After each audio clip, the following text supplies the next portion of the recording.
but I like them being a reformed that's what I like to call them, a reformed like they can get with it, whatever. I didn't know that. Yeah, we back, we back, we back, we back. All right, all right, all right, all right. What we getting into? Y'all probably want me to tell you. All right. I'm winging it. I'm winging it tonight. Bear with me. Stick with me. Stick with me now. Stay with me now. Stay with me now. Um, Stay with me now. Everybody hit the like button.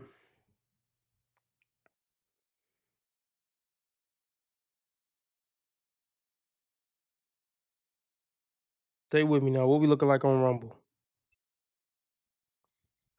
What up to my 3 Rumbleites watching? All right, hit the like button if So y'all I want. got into a Oh heated shit! If y'all want me to stay on 2 hours, I'm looking to meet a $25 live stream goal. Let me see what the Cash App looking like. The goal is $100 a week in the Cash App. We at $62. We at $62. So to keep me on 2 hours, we trying to meet $25, but the goal for this whole stream is $38 since this is the last stream of the week. Because I know technically the week start on Sunday, but I don't know if I'm the only one to look at it like this. The week start on Monday to me. Saturday and Sunday is the weekend, and Monday is the week begin. I don't know how anybody else look at it. Here, y'all can let me know, in the chat how y'all look at it. But yeah, Cash App, PayPal, Streamlabs, all at the top of the chat. Whatever you can give is greatly appreciated. $5 makes you the live stream sponsor. King or queen of the stream, you dig? Let's get it.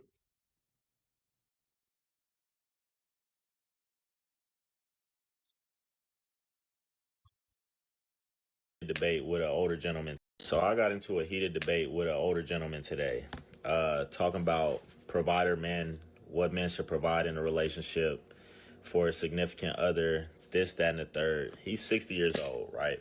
Him and his wife have been married for numerous amount of years. And he explained to me, yeah, man, my wife has never had to touch a bill, this, that, and the third. And I was like, I get it, OG. I get it. But do you know what economy we're in right now?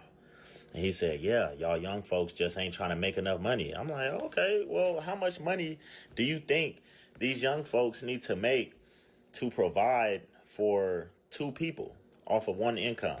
He said 6 figures, $100,000. All right. So let me add a little bit more perspective because he said that the guy was over 60. I'm 43. I'm assuming that this guy is about 30 years old or so, maybe 28. Who knows? Maybe 30 ish. I don't know.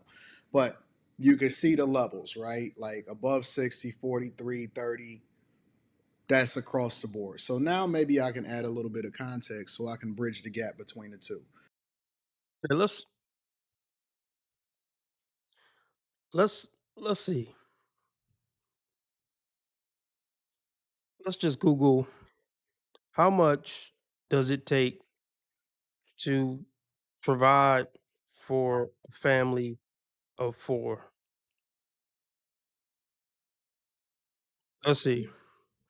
The cost of providing, I ain't say health insurance. The fuck? When did I say health insurance? How much does it take to,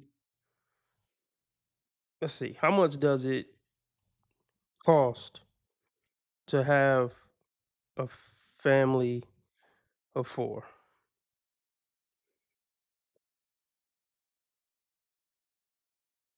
The average monthly expenses for a family of 4 in the US is $8,000 or 100,000, basically 100,000 annually. The average cost of living in the US for a family of 4 is 7,000 monthly or 85,000 per year. Is that after tax? I mean, well, no, they said okay.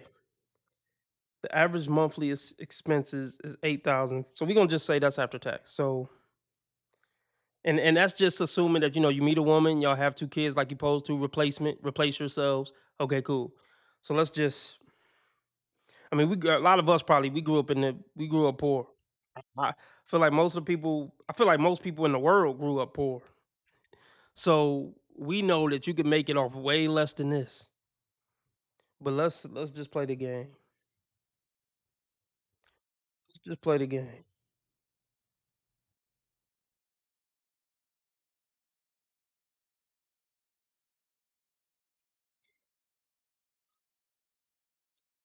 So 8,500 a month. Well, I guess we already did the math. They already did the math for me. $100,000 after tax. So let's see. Let's do what is 140K after tax.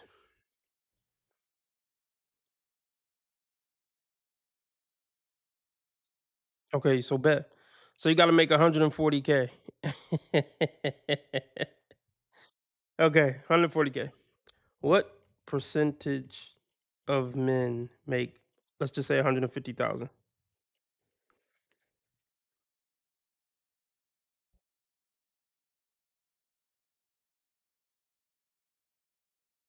Let's see.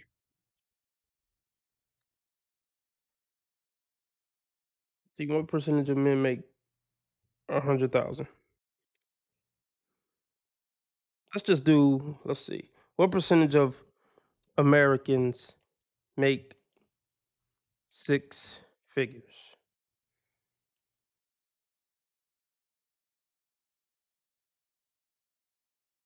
Okay, 13%. So let's just say I don't let's do this. It says 13%. Let's just say 9% of that. What up, Lauren? Are men. What percentage of American?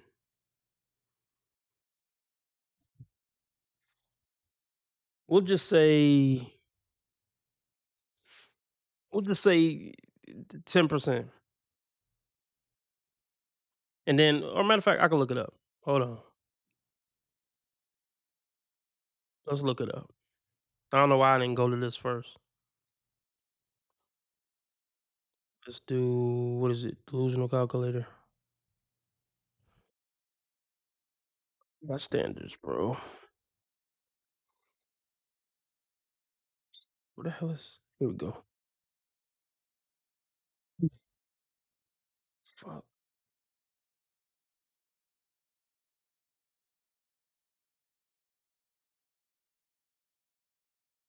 Let's just go from 18 to most women looking for. I mean, if they talking about having a family, because see, providers should only come up if you having my kids. So we'll just go. Let's see. We'll just go 50. 18 to 50. Not married, of course. Any race. Let's just go any height. He could be obese, but he making 140K to be able to pay all the bills for a family of 4. Let's see what percentage of men this is. This is about to be bad. Well, it ain't that. Well, okay, 2%. 2% of men. And that's like I said, that's fat, black, short, whatever. So we know women got more standards than just have enough to provide. You got to be emotionally intelligent, adventurous, except. But we ain't even gonna play all those games. So statistically speaking, only 2% of men can provide. Let's just be real. Only 2% of men, only 2% of men can provide. And so he make 140K, that's 100K after tax to split between 4 people. That's not a fabulous life. 100,000 split between 4 people, y'all barely gonna make it into a decent neighborhood. So you basically need a 5-bedroom house, and I mean essentially to grow into like a 5-bedroom house. At least I would say like a 5-bedroom house with 3 bathrooms. Really. So let's look into this. We got time. I'm surgical with this shit, Jake. I'm getting that meme too. I meant to get it before I got on, but I got into doing some other shit. But I'm definitely getting that meme. And yeah, you're right, T Orlando. Out of this 2%, these days, it's at least shit. How many of this 2% actually want to provide for a bitch? I mean, we at least got to cut it in half minimum, right? I mean, because half of these dudes are this.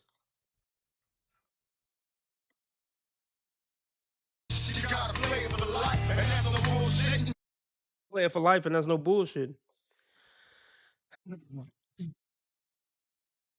Okay. T Orlando's gave us some tea. He said he have a 5-bedroom house with 3 bathrooms. It's $600K in the average neighborhood in Atlanta. But okay, but let's see if I can figure this out. Hold on. I gotta take this call. This is my aunt. Hold on.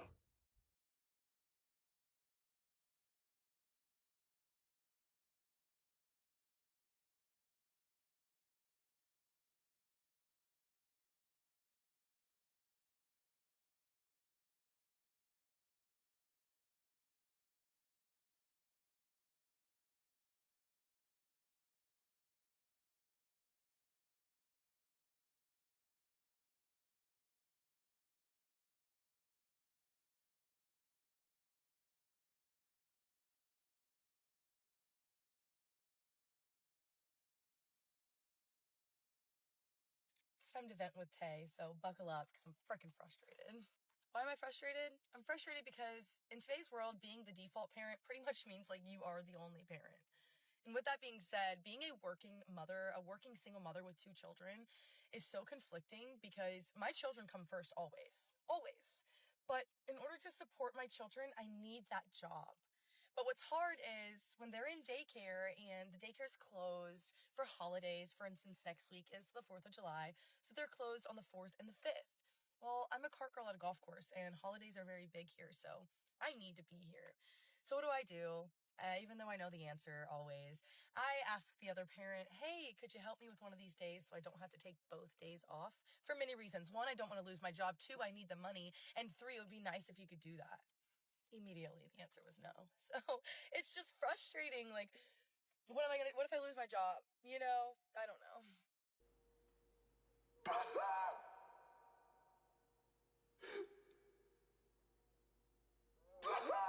All right, Colleen, you started off by saying that your children come first always, always. Well, this girl has got to ask the most obvious question of all. If your children come first always, always, why didn't you work things out with the baby daddy to make sure that he stuck around so you could have a more secure household, a more secure environment to help out the children so you wouldn't be facing the issues of babysitting and daycare centers like you're facing right now? So by logical deduction, if your children really did come first at all times, always, always, well, your feelings have no place there. Your feelings of wanting to go back out into the world and find yourself, or you fell out of love with the baby daddy or whatever, that takes a backseat to always, always now, doesn't it? I mean, unless the baby daddy's locked up in jail or is past tense like 6 feet underground, or he refused to be by your side and he decided to run as fast as he could, probably go hide up in the mountain somewhere. Unless this is an extreme example like that, I don't see why the baby daddy isn't around. And yes, you did say that you asked the other parent to help out and they said no. So that brings up other questions, as in, how's your relationship with the other parent? How bad was the breakup? How busy is the other parent? Why couldn't you fix things with the other parent? What events transpired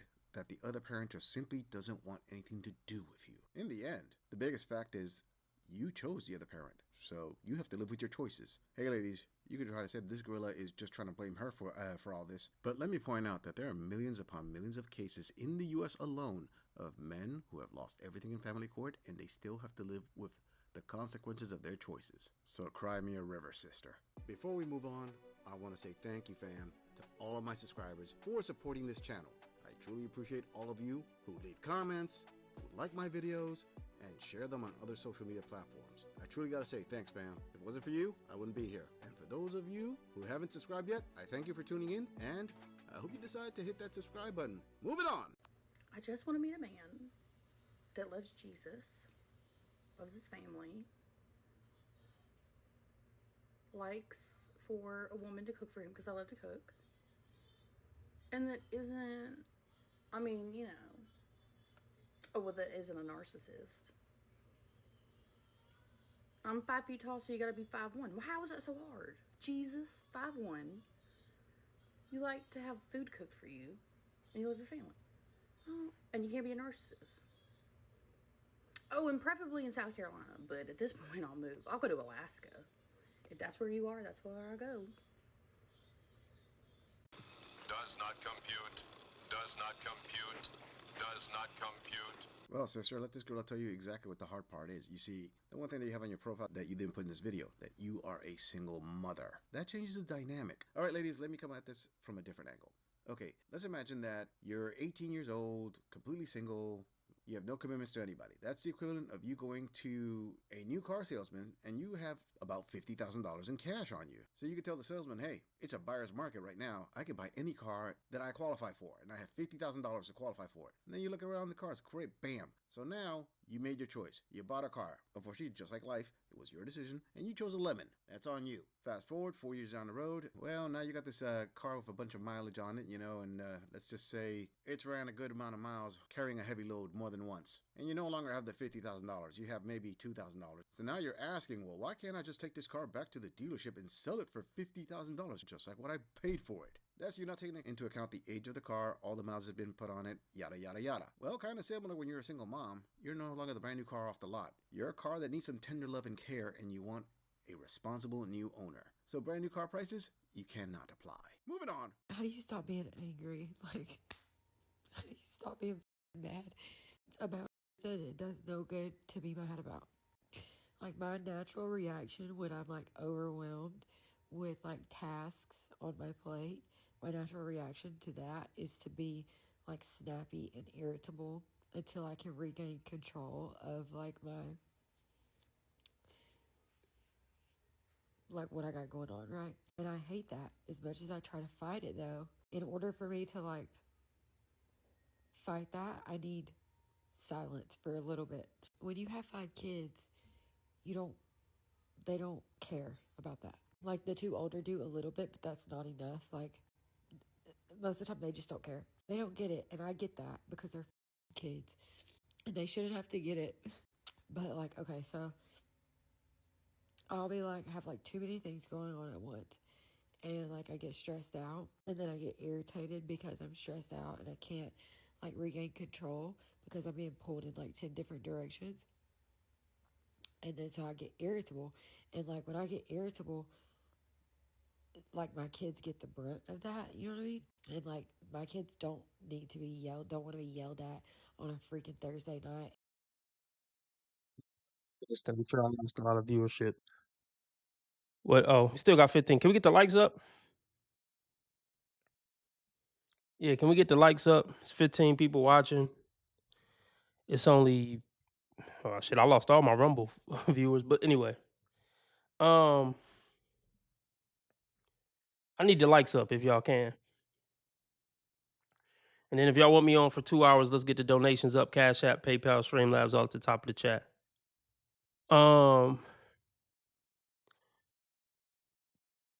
Okay. Real quick. Oh, hold on. I'll be right back, y'all. In a car ride home because they needed to pee as soon as we left the ball field. Like, they're just being kids. That's just them being kids. And instead of me taking accountability for yelling at my kids and not having my emotions together, my brain immediately wants to go to, well, if their dad wasn't such a piece of it wouldn't be like this. And you're valid for being angry, not at them, but your anger is valid because you should be able to like enjoy doing these things with them, because you shouldn't be doing this alone because it's too much for one person. And like, that's not a lie, that's the truth, but it doesn't change anything. Like, it doesn't fix the fact that I just yelled at my kids because one of them had to pee right after we left the ball field. And I wouldn't usually yell at them for that, but I yelled at them. I yelled at him tonight because I was mad, because I was irritated, and then my resentment takes the forefront. Oh, for you. All right, so this entire rant so far is that she yelled at her children because she was irritated and her resentment takes the forefront. As in, you can't be an adult that's in control of your own emotions, your own feelings, and find a way to vent out another possible way. You know what? In your whole little rant, I kind of noticed that you didn't do the actual adult responsible thing of asking your children before you left the ballpark, who needs the bathroom now? We're gonna go now. Trust me, when you're a parent long enough, you tend to figure out that kids will not tell you what they need until after they need it. You have to have that game plan of addressing the issue before it actually becomes an issue with children, because children, guess what? They don't think like adults. And you have 5. How old are you again? Now, in your profile, you said that you're a single mother, but I didn't know you were a single mother of 5 puppies. And I find it amazing how you dodge accountability like Neo in the Matrix, where you said, oh, it wouldn't be so hard if the baby daddy wasn't such a POS. Who exactly decided to have 5 children? Did the baby daddy, like, obligate you every time, like put a weapon against your head and said, you are gonna have this kid and I'm forcing you into becoming a mother? Or did you say, hey, you know what? My body, my choice, as it is in the West. If you didn't want to have the child, you had the options to not become a mother. Using logic in this, the baby daddy could be a POS all he wants, but you're the one who turned him into a baby daddy. Last time this gorilla checked, men have 0 reproductive rights in the US. Hell, in the West in general. You are the one who has 100% of the power to either make him a baby daddy or not make him a baby daddy. And more specifically, you have 100% of the power of making yourself a mother or making yourself not a mother. So all I'm hearing is, well, it's me. This is super tough. I can't believe how tough this is.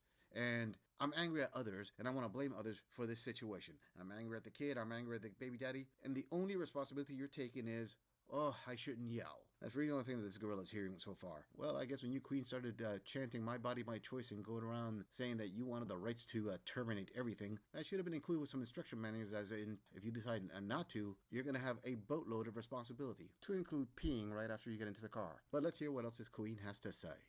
Of like everything. And I'm just angry at that point. It's been long enough at this point. I should not still be blaming him. Like, at this point, it's not him. It's me. It's me. I'm the problem. Because, okay, you're right. He shouldn't have left. He should be helping with his kids. He should be raising his kids, but he's not. He's not. And you're the only one that they got. So are you going to make it miserable? Or are you going to put your big girl panties on and quit yelling over dumb and process your own emotions on your own time? Because you just ruin everything when you act like this. And like, I genuinely don't want to be angry anymore. Like, I don't want to even think about him when I'm having a bad day. I don't want to blame him for it. I want to figure out how to do it myself. Like, how do you stop being angry about that? Because it's so valid. Like, and like, he should be helping, not even for me, for them. Because they don't deserve to be yelled at. Because I'm stressed and overwhelmed because there's too much to do with all these kids for one person. And then, like, on top of that, you got adults, full-grown adults over here in this ball field making drama up out of thin air because they're so bored. And I'm like, listen, if you're so bored, I'll give you something to do. Like, I could use your help over here. You know what I mean? Like, don't go as a grown adult. Don't go picking on kids because you don't have anything better to do when you leave this field. Like, 3 parents left crying tonight. 2 of them were crying because their kids were arguing, and one of them left crying because I wish I was crying because my kids were arguing. And I'm not like making my problems bigger than theirs, but like, I wish that I had the time to be that bored to like to start some drama between 10-year-olds because I have nothing else to do. You know what I mean? All right, so far this queen says that the baby daddy is the one who left. You know what? Let's assume that's exactly what happened, that he left. Even though many men are going to come out and say, hey, you know what? That doesn't make a whole lot of sense, because why would a guy leave his woman with 5 kids, 5 small kids? Wherever he goes, he still has to pay a huge amount of child support for all 5 children. Unless the new girl that he's got in his life is super fantastic, or this woman, the baby mama, is so toxic, there really isn't another reason for him to leave. Although, to be honest, in this girl's opinion, I don't think there was another woman, because usually when there is another woman, the baby mamas who make these long videos mention that off rip to discredit her ex. But since she didn't mention that, I'm thinking it's something that she may have done that pushed him away. But hey, we'll run with it. He left. And continuing on her rant, she was talking about how she was upset because she was seeing all these other parents picking on kids at the ball game, but then she says that they were crying because the kids were crying.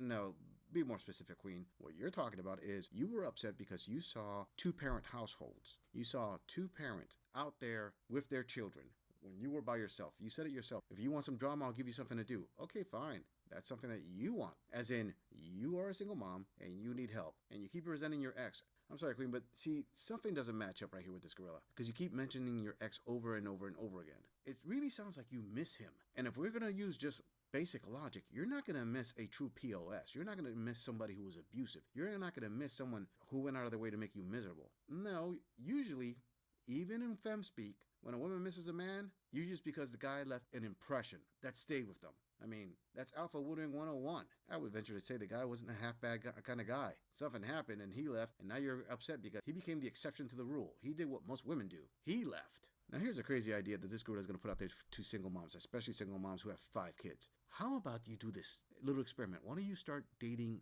single dads? Oh, that's right.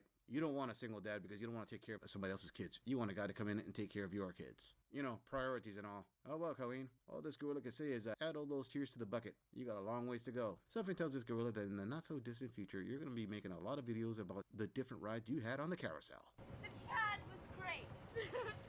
I'm just saying, if you enjoy this audit, click on the video in the end screen for more content. If you would like to support the channel, please follow the link in the description to donate to our beer fund, or like, subscribe, and share this video on other social media platforms. If you agree or disagree with anything about this audit, please let us know in the comments. I'm going to leave this audit right here. I'll see all of you in the next episode.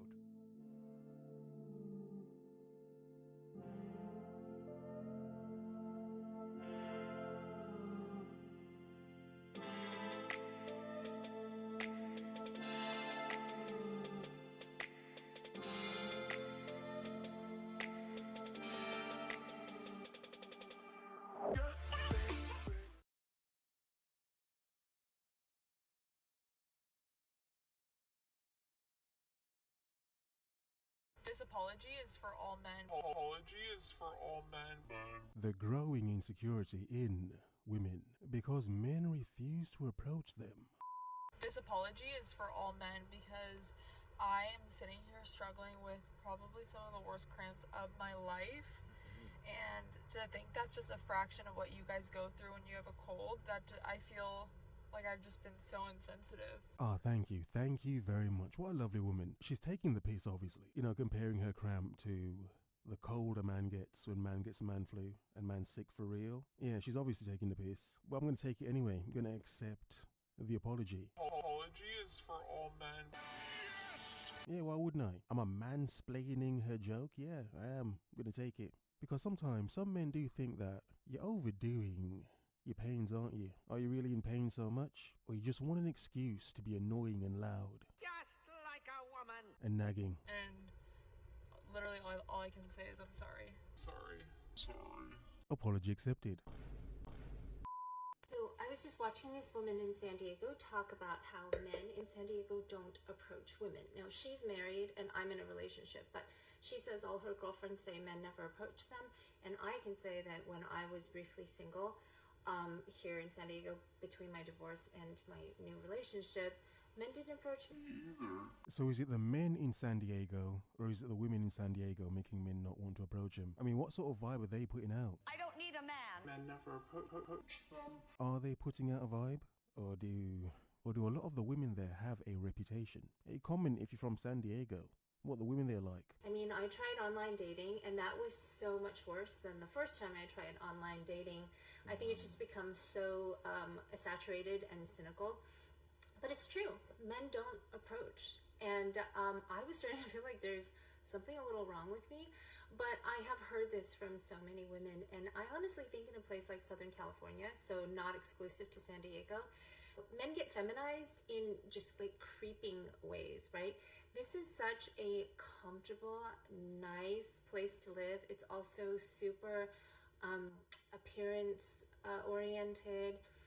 It's you just don't have to be that rugged to live here, you know? You can know how to make money. That's not the same as being like a pursuer or a hunter in that way. And I'm not saying it's wrong or right. It just is what it is. Okay, so here we have a lovely woman waffling about her other girly pops, her friend girly pops, her auntie pops, because they're not really girls anymore, are they? Suck it. Her auntie pops aren't being approached by men. Yeah? Obviously, she's saying it's a very looks orientated place. But here we're seeing a pattern again, aren't we?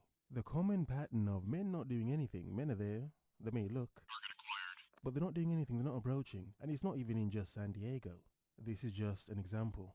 A small example from one part of the world, but we see this same example from everywhere, don't we, to a degree?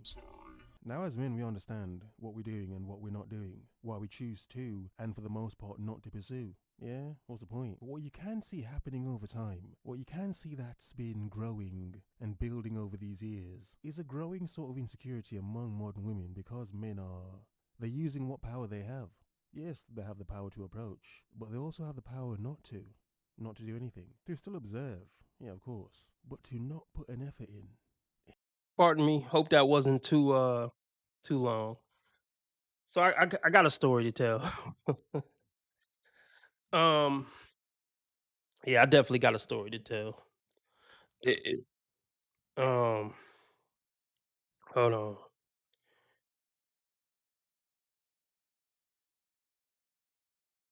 Bear with me. What was we doing before? We was about to do some calculations.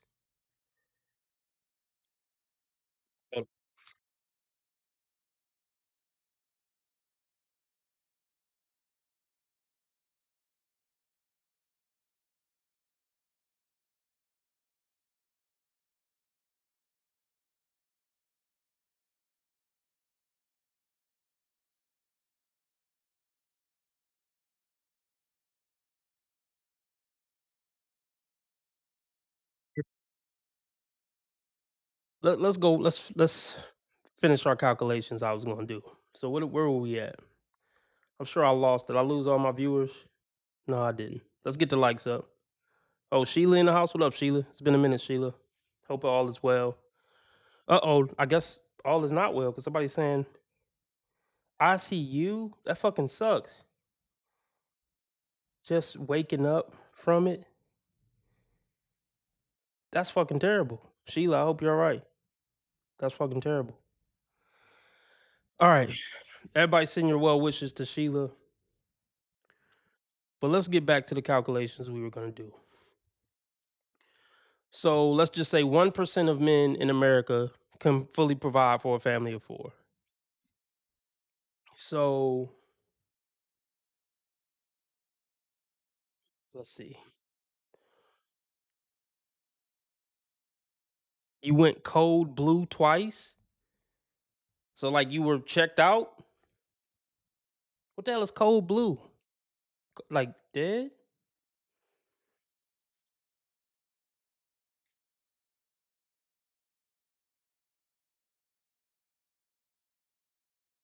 First, the hospital emergency code indicating that patient is experiencing a life-threatening medical emergency, typically involving cardiac arrest or respiratory failure. Whew. It alerts hospital staff to respond immediate. CPR? Jesus. Everybody keep Sheila in your prayers tonight. I will too. Man. All right. I'm just gonna go hard as I usually do, Sheila. Because I know you wouldn't want anything else. All right. So, okay. Where was I?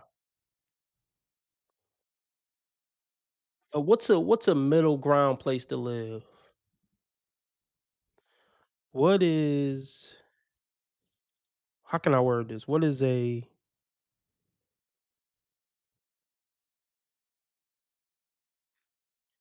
average cost of living state. Let's just. So wait, are you in the hospital right now, Sheila?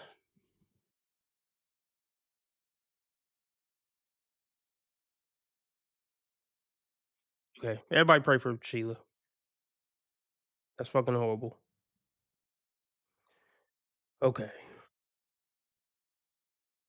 let's do what is the average cost of living state by state.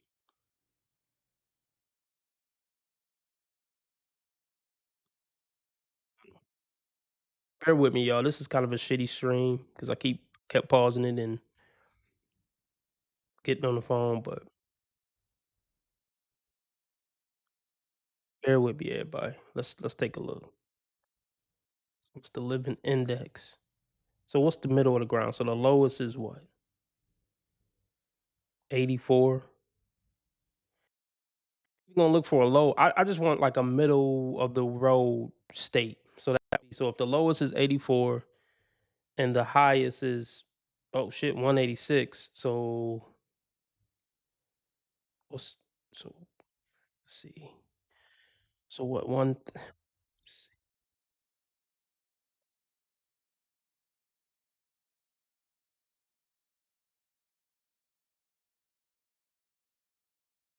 so I would say like maybe somewhere in the between 100 and 115. So somewhere in here. Let's see. It's the high end. Somebody help me out, man. I'm thinking too hard.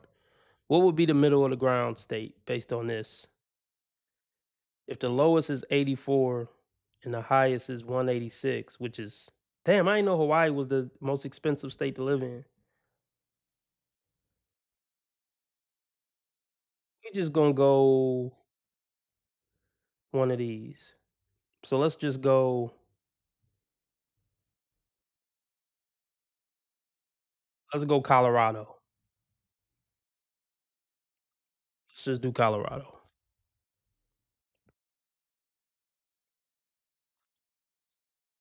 How much does a 5-bedroom,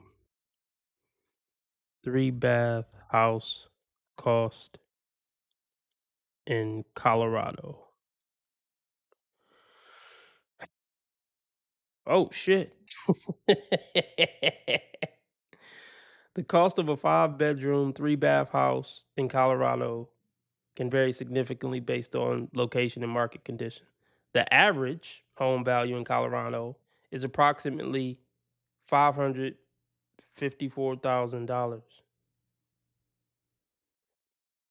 Wow, so I mean that's about right across the country. You're looking at about essentially 500,000, $500,000 to $600,000 house. So damn, that's fucking crazy. So let's just do this. What is the mortgage? Well, let's see. Let's do this. How much do you need? 'Cause this man has 100,000 after tax to play with a family of 4. So how much do you need to afford a 600K house?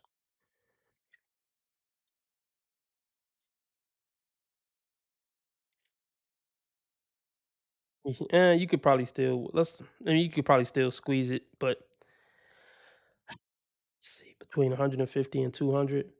Mm, they probably would approve you for. I could see you getting approved, but what do I know? Let's see. How much do you need?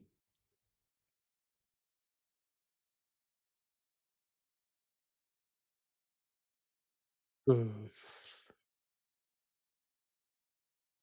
What is the mortgage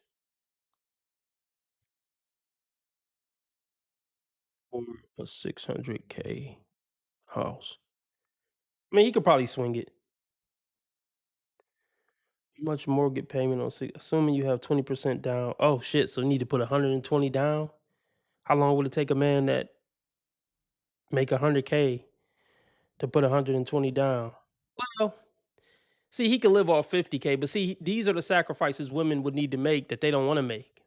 Sorry, babe. If you want to live in that $600,000 house, we got to live on 50K between the both of us, for 6-7 years.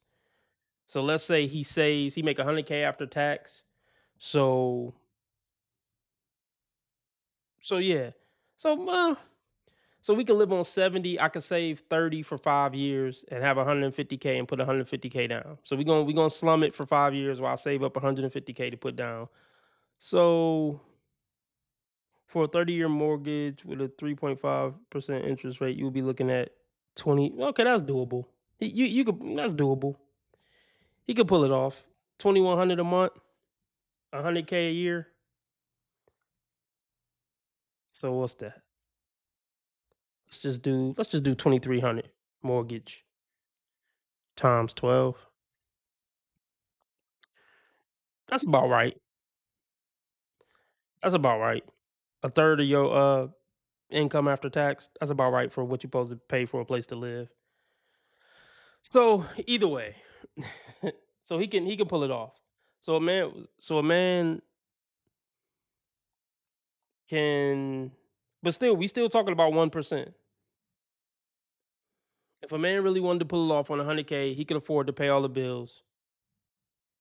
Yeah. So yeah, my example was he's putting 150K down on the house. He make 100 a year after taxes. If he live off 70 for 5 years and save 30 for 5 years, he'll have his 150K to put down on the house. Yeah, I feel you, Sheila. But even still, we're talking about 1% of men. So let's just keep that in mind when we going over this video. That we talking about 1% of men. How long I've been on? All right. Let's get the donations up. Cash App, PayPal, Streamlabs, all at the top of the chat to keep me on for 2 hours tonight. Or super chat, super sticker, dollar symbol on the right of the chat box. But let me tell y'all a story real quick.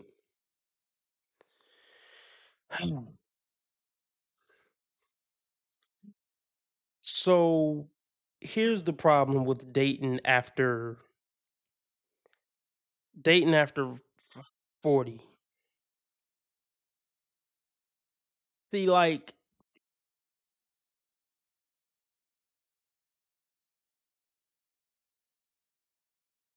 you know what? I ain't even gonna get into it. Let's let's just go into this video. And my goal is to add solutions, not only just criticize or identify where the problem areas are, but also figure out how it is that I can bridge the gap to help people to understand the difference between this and that, and then how you can actually become successful when it comes to relationships and being a provider. Number one, we have to first start off with the idea that every woman should not be provided for, right? Because you have to be able to identify the difference between a hoe and a housewife. Only wives should be the ones that are provided for. Let me say that again for the people in the back, because everybody think that they're in a situationship or a relationship, and you got a lot of women that's begging out here. Only wives should be provided for. That's number one. Number two, wives with children that are stay at home, meaning that women should be purposeful. Women was purposeful in his time. Women are purposeful in my time, and women should be purposeful that come after me. So first of all, if you don't have children, that don't mean that you can sit at home and drink wine every day. That don't mean that you should be able to stay home and just chill. All right. So when my wife and I've been married for 21 years, I got married when I was 22 years old, right? Got married in 2004, had my daughter in 2008 at the height of the recession. The agreement was I didn't want a daycare or latchkey or anybody providing for or putting their values into my child. And so when when we decided to have a child after we got married with no children out of wedlock, no step baby daddies, no step mamas, that she would become a full-time mother. Ironically enough, just so happened that the recession hit, I lost my job, and we basically had to move back into my mother's basement. We had to. That's real shit. That's the type of shit that happened in life, and that's what I'm saying. These women aren't wives. Most of these women these days aren't wives. Like, wives, it's like, hey, we gotta do what we gotta do, babe. Like, if you're not loyal, yeah, these bitches ain't wives. That's all I want to say. These women ain't willing to go through the trenches and move back with your parents and go through the hard times. And then, but look, it paid off for her. He lost his job. She stayed down with him, and it paid off because now we a millionaire. I mean, it pay to be a good ass solid bitch. It do. It do. If you got a good dude, you winning. I don't give a fuck if y'all gotta move. If you got a good dude by your side, I don't care if y'all gotta move back into his parents' house. You winning. A lot of people ain't gonna get to how she winning. They gotta move back with his fucking mama. How the fuck is they winning? You know what? You ain't never gonna understand. Never. I wouldn't even try to explain it to you. Your brain too small. You would never get it. You would never get it.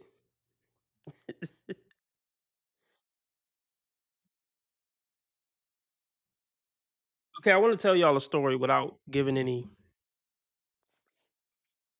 details.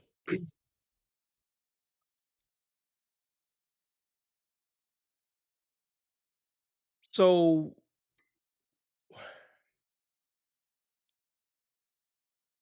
know a woman dating over 50. She's been through the ringer. She's all the stuff that we hear about women going through, on my show. Basically, how can I put it? Uh Basically 35 years of negative experiences with the opposite sex. You know what I mean? So, as y'all know, what I always talk about on this channel, that comes with a lot of baggage. It comes with bitterness, it comes with walls up. You know all that they come with. Um, and then this hypothetical older 50-plus-year-old woman, um, basically is raising their son's kid essentially full time, right? So keep that all in mind. 35 years of negative dating experiences and all the baggage and mental turmoil and bitterness and jadedness that comes with that. And then on top of that, 50 plus, basically raising a young child essentially full time. So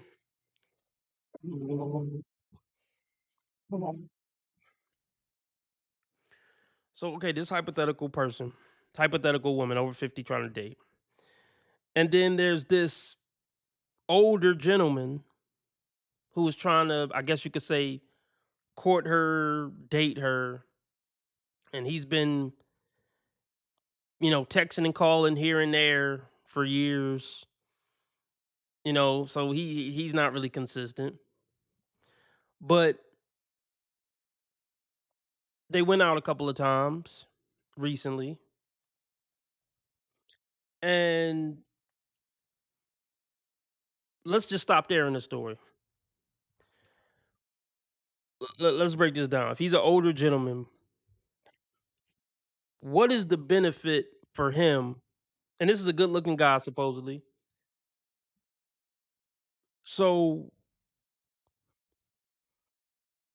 what is the benefit for this older gentleman to get serious with this hypothetical 50-plus-year-old woman? Other than just maybe a casual hangout and sex. Because as an older gentleman, like I'm just trying to unless you're looking for a nurse girlfriend, what would be the point at advanced ages to get into a serious relationship with a 50-plus-year-old woman? Other than basically just friends with benefits.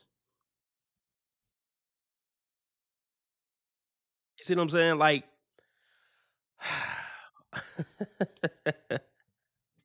so anyway, this hypothetical 50-plus-year-old woman that I explained, she wants basically this older gentleman to court her and be emotionally intelligent and don't ask me no shit like what's my favorite color. Like, so they still want to be courted like they're like this 19-year-old, woman, and it just don't work like that dating over 50. And then they're still trying to play games like, well, I don't know if I don't know if I like them. Like after 50, it's not about tingly feelings and if you like them or not. Like it's time to get practical. Like if you're a woman dating over 50, it's not about if you get the tingly feelings no more.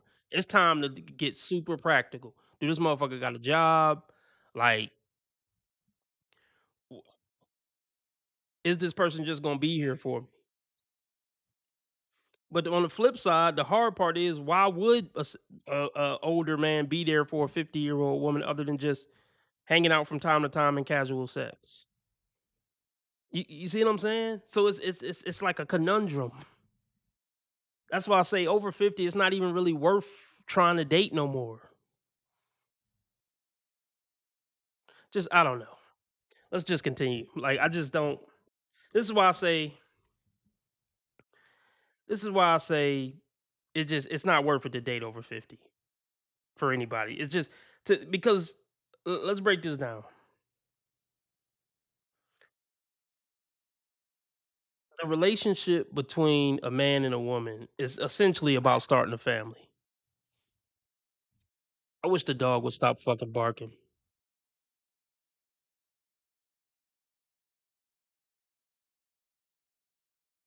The relationship between a man and a woman is essentially about raising a family together. After that's not on the table no more, it's just fucking and casual companionship. There's no point in like what moving in. If I'm an older gentleman, there's no point in moving in with an older woman. There's no point in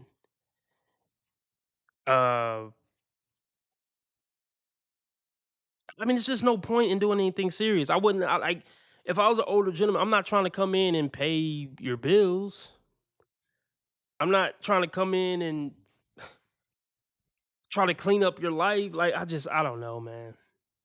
I don't know. It's just pointless to me. It's just pointless.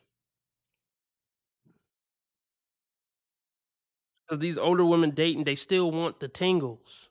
Ain't about that no more. It just ain't.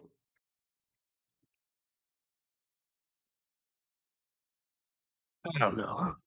Let's just move on.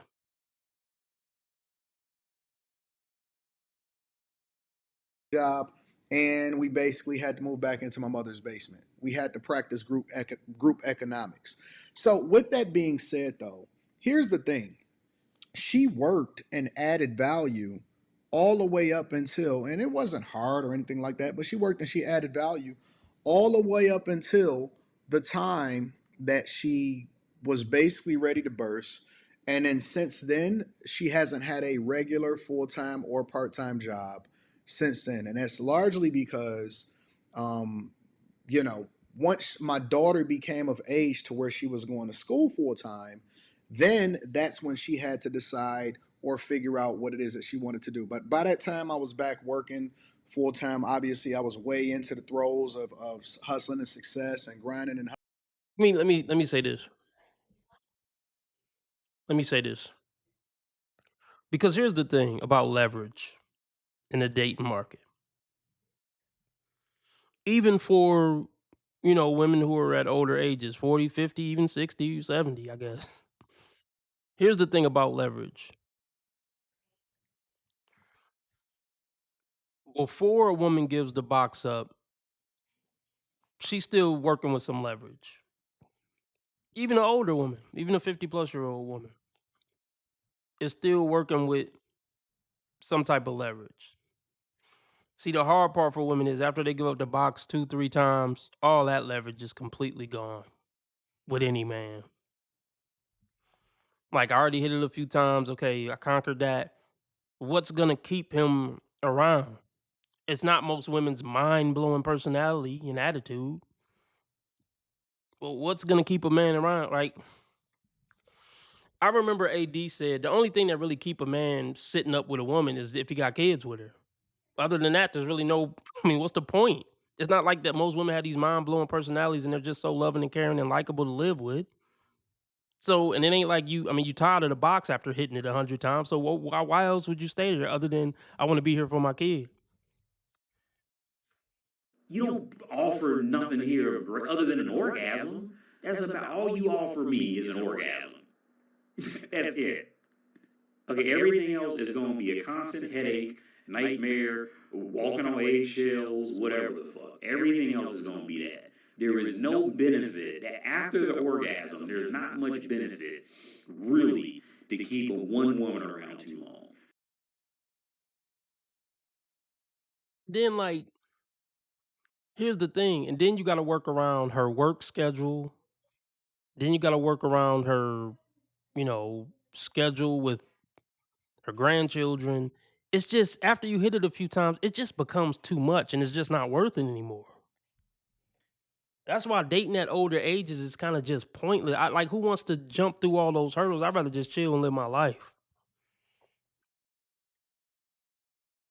There's nothing that's gonna keep a man continuously jumping through those hurdles just to be able to spend some time with you, just for some, like, you see what I'm saying? He already hit it a few times. What's gonna be his motivation and inspiration to keep jumping through hurdles, dealing with mood swings and this and that? Or I don't like what you said last night. What's the motivation to keep putting up with that week after week, month after month, year after year, if it ain't for the box and it ain't for the mind blowing companionship and attitude and personality and femininity? What I need answers.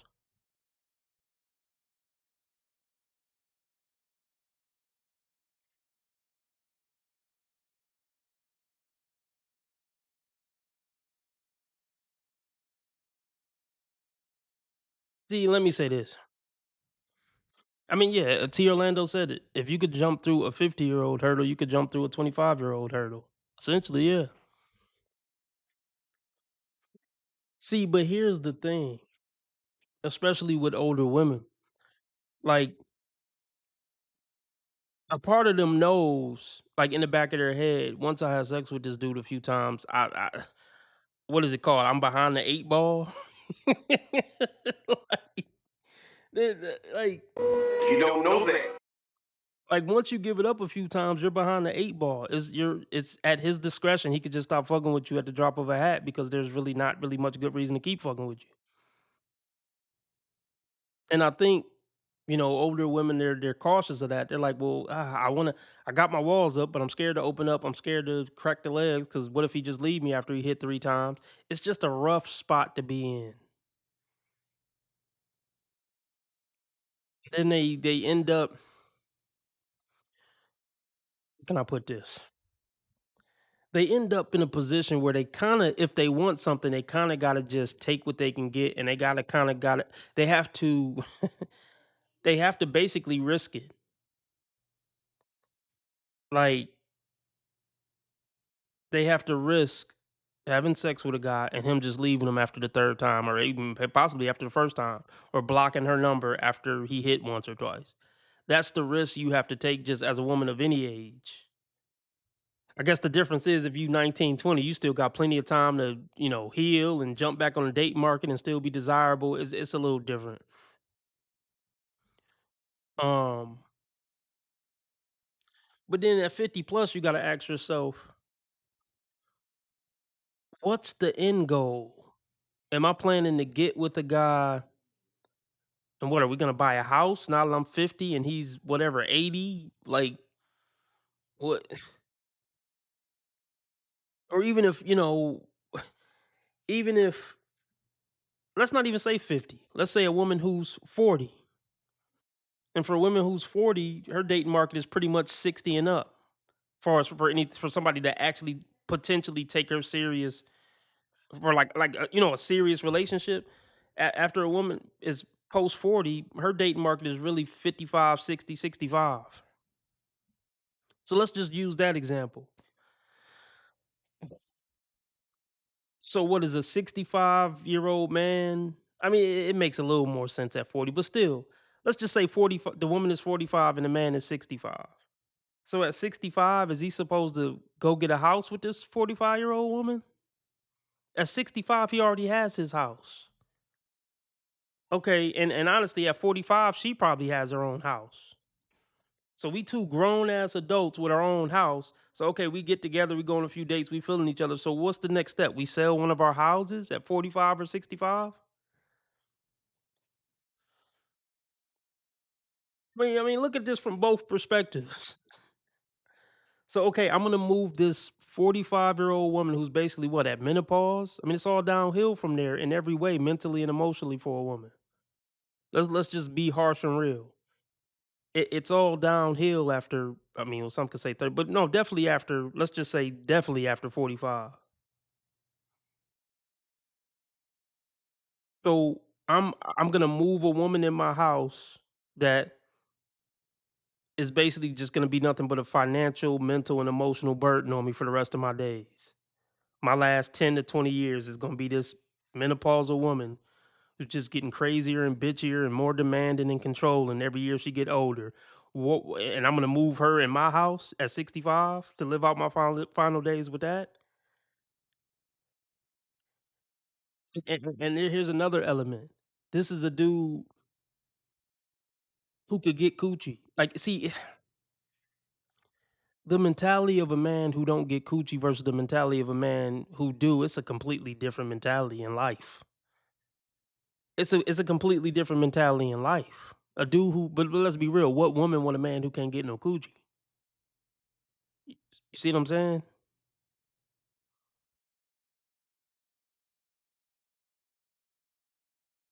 Let me read this. Tia Orlando says my ex was 3 years older than me. After we broke up, she dated a man older than her. He sold his house and moved into her house. Then get this. When they got married, he made her sign a prenup. That's funny. So back to what I was saying. So this 65-year-old man who never got coochie, he might do it, some goofy shit like this. But a dude who get coochie, why would I move a 45-year-old woman into my house at 65? When I could just be a player for life and that's no bullshit. She gotta play it for life, and that's no bullshit. When I could just have 3 live out flings that kick it with me from time to time. I slide them $200 or whatever, and then when they done and we done watching our movie or whatever and having sex, she can go back to her house. You see what I'm saying? So T. Orlando says she came to see my new house, tried to have sex with me while complaining that he don't F her. She just married him to check a box and get him to pay her house note. Pension pimp. I mean, yeah, basically. Allegedly sold his house. It was all suspicious to me. Yeah, facts. But yeah, there's no reason, like, women dating over 40 is a dead end. Or it's a dead end both ways. It's a dead end for the woman essentially, and it's a dead end for the man, even more so. Nothing positive is coming out of you moving in with a 40-plus-year-old woman. Because you're gonna get tired of fucking her. I mean, after you have sex you're gonna get tired of fucking her. And now not only are you tired of fucking her, you can't fuck anybody else because you're in a committed relationship. It's all negative. It's all downside. There is no upside to a man living with a 40-plus-year-old woman, or even a man committing to a serious relationship with a 40-plus-year-old woman. And there's an argument to be made. There's not much upside to a man getting into a serious relationship or marrying or living with a 30-plus-year-old woman. I mean, like I just said earlier,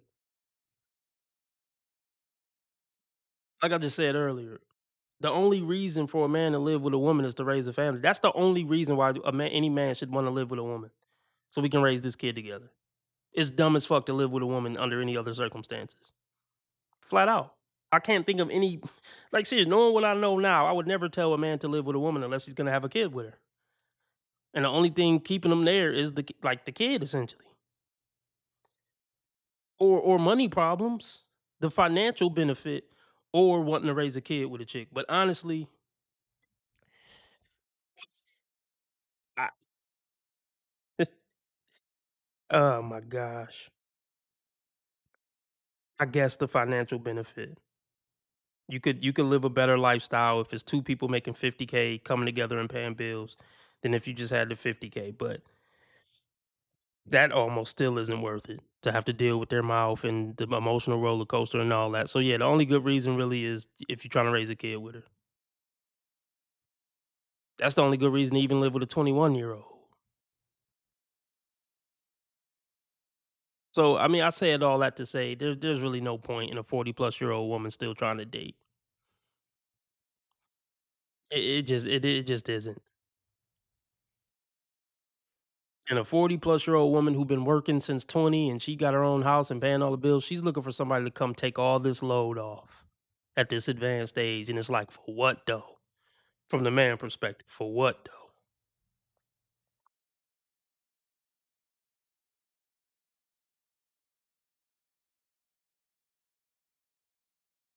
That sounds like a fun idea. I should go do that. No.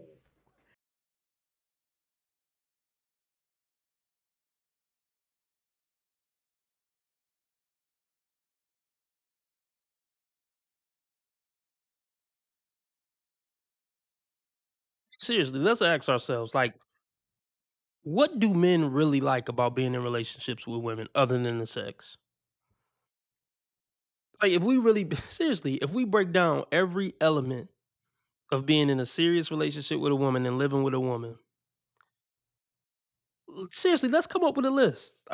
Like, seriously, let's figure this thing out.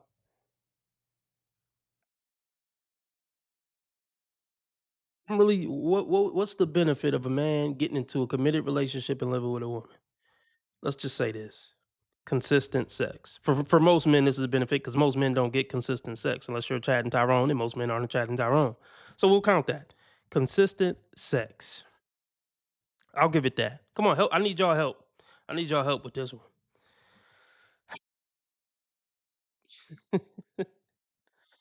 Really need y'all help with this one. Can we get the likes up? I got 19 people watching and only 9 likes. I feel like I should at least had like 12, 13 likes. Can we get the likes up? And can we get the donations up if you respect what I do? Cash App, PayPal, Streamlabs, all at the top of the chat. My channel, my videos are not monetized. So donations are the only way I make money. We are $38 short of our $100 goal for the week. Or super chat, super sticker, dollar symbol at the right of the chat box. So consistent sex. Okay, fine. I guess if she working, financial benefit, and most women got to work in the country, so we'll count that financial benefit. But it damn sure ain't no good reason to provide for a woman fully living in a house with her. Hell no. See, the more we break this down, yeah, that whole provider concept go out the fucking window. So, consistent sex, financial benefit. Um, this is where I'm going to start to struggle. Consistent sex, financial benefit. I guess we'll put kids having an intact home. Kids having intact home.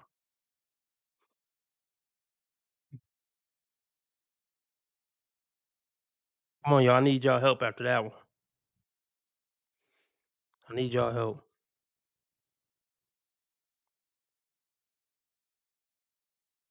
I'm about to get something to eat. I'll be right back. Y'all be thinking of something. If she know how to cook, but see that's that's a big if, but I'll count it. I'll count it. Okay, I'll count it if she cook and clean, but we'll count it though. Cook. So we'll put a maid and a chef.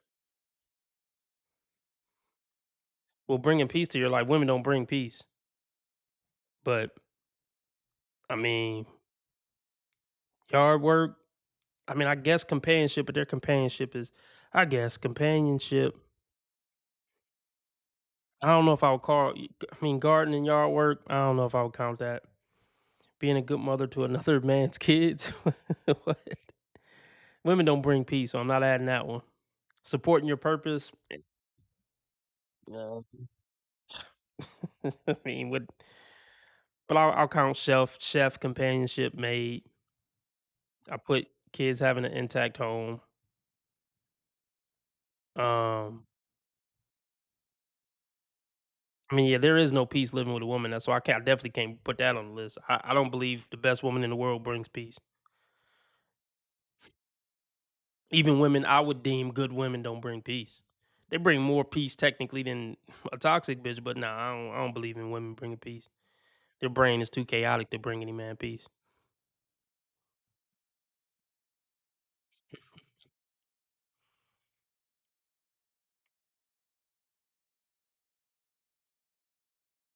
All right, I'll be right back. I'm gonna play a video and I'll be right back.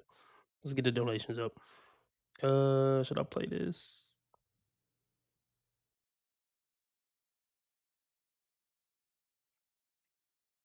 Was gonna go for that. Let's just play this. Interesting.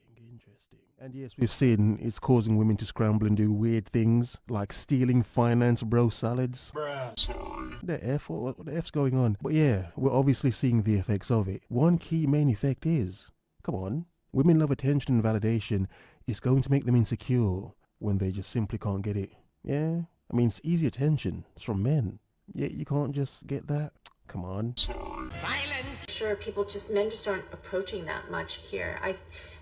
I think also our progressive culture and politics also lends to the fact that men just do it less and less. Because besides just becoming more feminized and therefore just becoming more wired like women, there's also the cultural factor of just for so long, men didn't know if they could even, say hi or look at you, or just breathe in the wrong direction. And Me Too and internet culture has made that even worse, hasn't it? Yeah, hasn't it? It's made men double, triple. It's made men go beyond second guessing. The triple guessing, quadruple guessing now, aren't they? Yeah. And without getting chastised or worse, canceled. So I don't have any answers. I just know that it's a thing. And I don't know how we solve it, but it would be so nice if men approached more, right? I think it's so complex, but so interesting. And if you're a woman who's not being approached, I just think, just know, you're not alone. Men never approach them. Women will never admit this, but one of the most entertaining, amusing things to modern women are men. I mean, they're us, aren't they? I mean, think about it from this perspective for a second. The hoops men jump through to get and keep a woman's attention. Yeah? Even if they don't even want it that much, the effort some men put in, the attention they're giving to a woman, think of how entertaining that is. Yeah? I mean, even if she doesn't even really want it that much, it's entertaining for her, isn't it? It's thrilling. It's fun. It's something to quell her boredom. I'm just saying, you don't want to be a simpish dude nowadays, of course not. Never. But a lot of women don't even understand or even appreciate the amount of entertainment they get from men just liking and pursuing them. Ooh. Spicy. Yeah. So it is a big loss, isn't it? But they won't admit what else they're losing. I love it when men give me content to post. Okay. I'm sure so many women can relate to this, okay? Are you ready? Why is it? Oh gosh, I should take off these freaking glasses. Yeah, take them off. But this woman here is gonna sort of prove the point to what I've just said. Why is it the freaking men that... the ones that are so consistent, the ones that have been sliding into your DMs for years, and I mean years, okay? Complimenting, commenting, doing everything they possibly can. And like a lovely modern woman, you've been letting him tag along, orbit you, send you those messages constantly while you keep him in a box in that friend zone you kept him in, didn't you? But again, this is my point. She loved the attention, didn't she? Come on, she didn't hate it. This is just random free attention a man was giving her. She didn't like him. No, she didn't. But notice, she appreciated that good, sweet attention. I am the table. Complimenting. Like nectar. To speak to you, to get your attention, to take your energy, but never actually ask you out. And even if they do ask you out, and you finally decide to give this persistent man a chance, they don't follow through. What is it? What is it? Okay? You. I'm at a loss. It's you. The only thing I could possibly think is that little bit of attention or dopamine or whatever we want to say, whatever we want to call it, okay, gives them the illusion that they could potentially somewhat have us. But in reality, and subconsciously, they know that we are out of their league. Let's run that back because I feel like I need to speak on whatever nonsense she talking about. Let's run it back.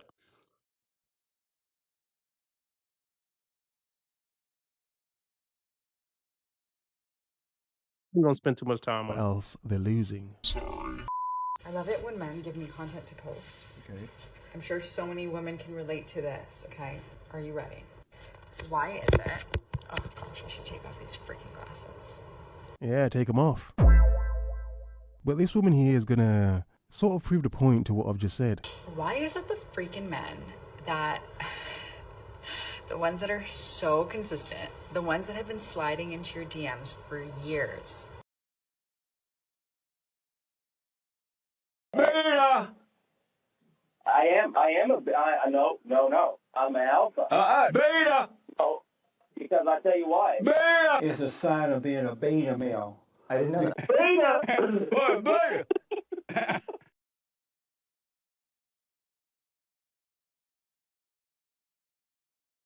You're a fucking loser. You're literally a fucking loser.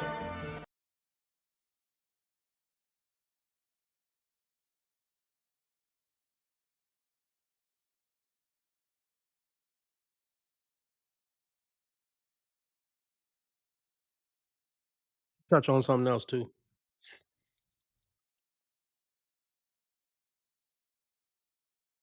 Constantly looking for new ways of being praised. What part don't you agree with, Lauren? I mean, I don't know if you looking at what I'm looking at, but anyway. What kind of man is gonna be in a woman's DM for years, bro? I mean, I've been there before. When I was much younger, early 20s. I've been there before. But like, I'll tell y'all a quick story. It was a girl I really liked in my early 20s. Well, I knew her since we were teenagers. Really liked her, really wanted to get with her. She never gave me the time of day. She went with the pretty boys, the tall boys, the bad boys, right? That wasn't RB. Um, she was bad. I ain't gonna lie. Like back in the day, like she was bad. Never gave me the time of day. I mean, we was cool. We was pretty cool. I ain't gonna give too many details, but we was cool. I don't want to say we had a friendship, but we had a friendship. Beta. No. I'm an alpha. Beta. Oh, because I tell you why. Beta. It's a sign of being a beta male. I didn't know that. Beta. What, beta? So for context, she was black. She was a sister. She was one of the sisters. Fine sister. Um, ironically enough.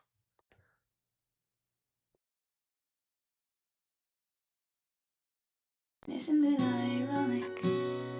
Don't you think? Yeah. Ain't that a big coincidence? That's a coinky dink. Anyway. I don't even know if I wanted to be with her. I definitely wanted to hit though. I don't even know if I wanted to be with her.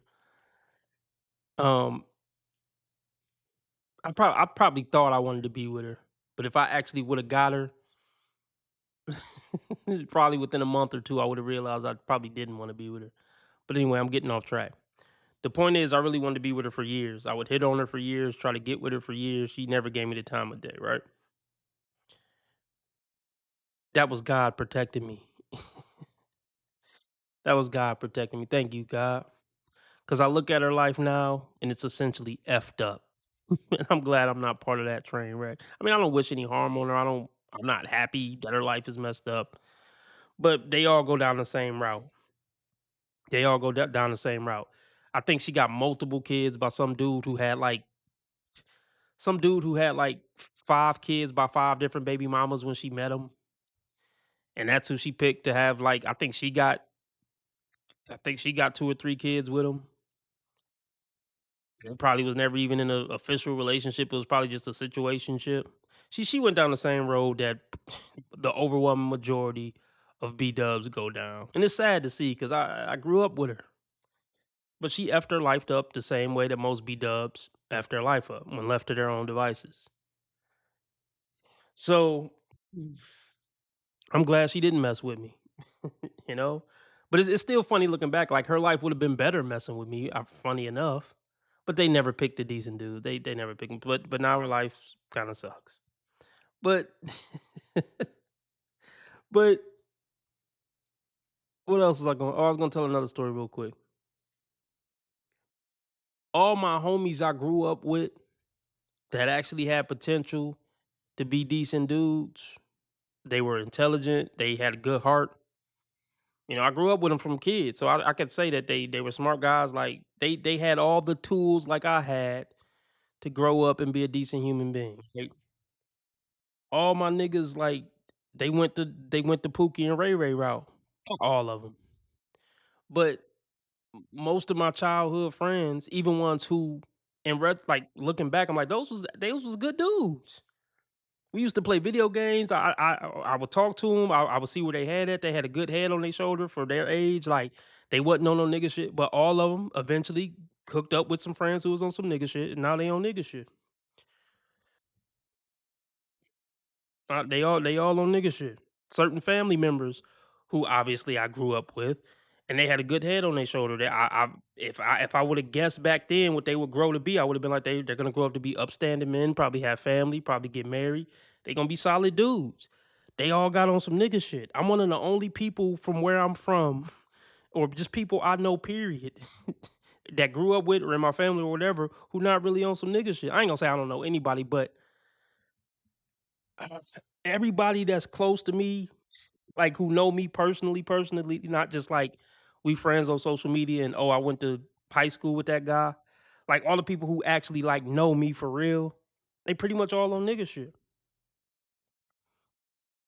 And I say that to say, especially in the black community, if you somebody who choosing another route other than nigga shit, you're not really gonna have friends like that. You're not really gonna have a lot of black friends and stuff. Because once you decide I'm not about to be on that nigga shit, you can't hang around people on that nigga shit. It just don't go together. It won't mix. Not that I got a problem with them people. I'm still cool with them people. I grew up with them. I got love for them, but I can't kick it with them like that. They smoke, they drink, they didn't got. I mean, tattoos ain't that big of a deal, but they tatted up. They hang around like low lives. They talk shit. I mean, I know I cuss on this channel, but I mean, I'm not really a cursor like that. And if I'm talking to just regular people, so it's just a whole different vibe. So it's just I don't know, man. It's lonely being a decent human being, coming where I come from. It's lonely. I'm glad I got you guys. Let's get back into it.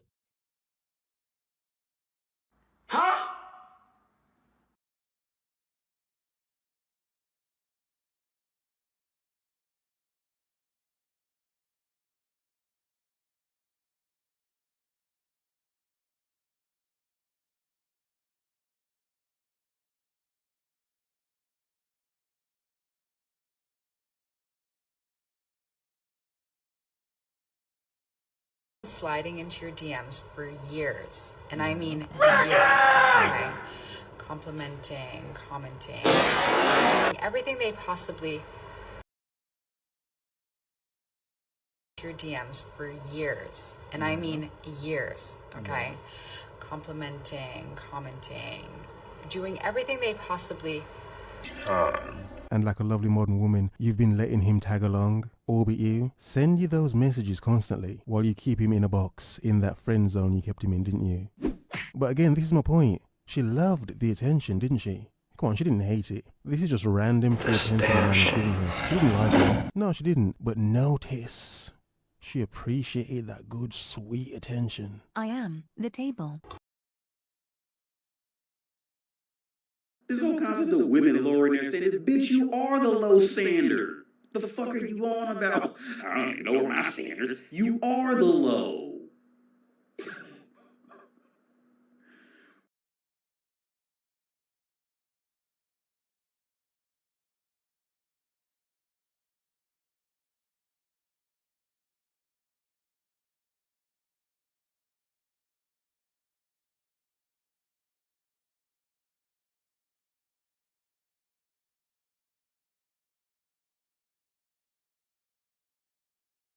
She has no problem attracting men, but the problem is she can't keep a man around because once they realize who she really is, they can't fucking stand her.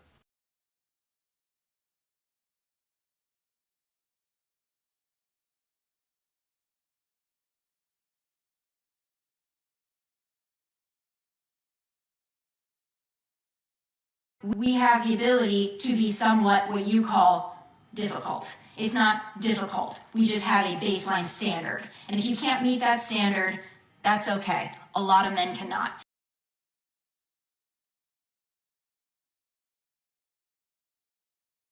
There's not enough to be a good human, to be worth hanging out with, to exist with.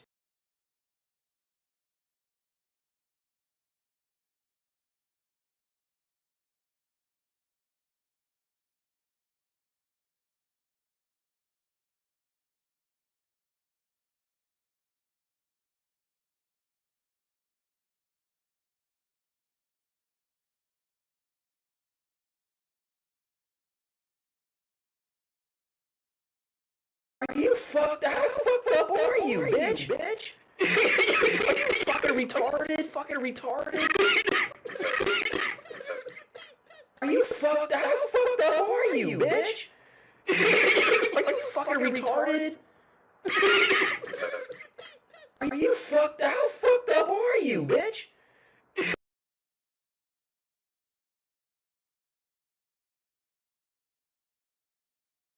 That's why a lot of them can't keep a man around. Okay, because once you deal with them outside of fucking, then it's like she figures that, you know, since she's been through a lot and she's a tough, independent woman, that I have standards and my standards are here. If you don't touch these standards, you have no chance with my pussy. And they're just so incredibly difficult to get with. You're like, fuck it, you know, I don't even want to fuck you anymore.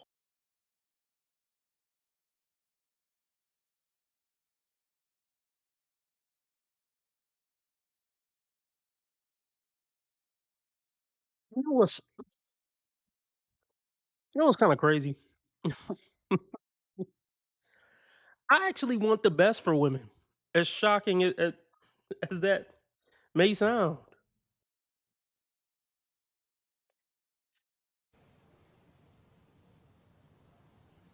Right.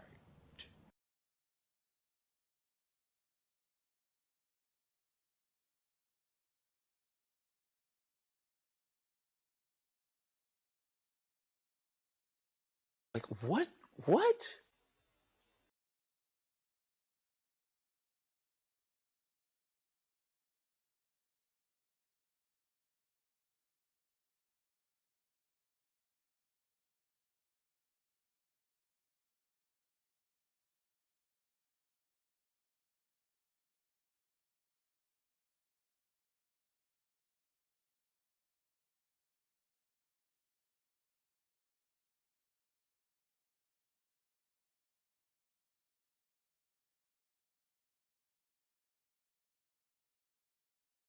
The real shit.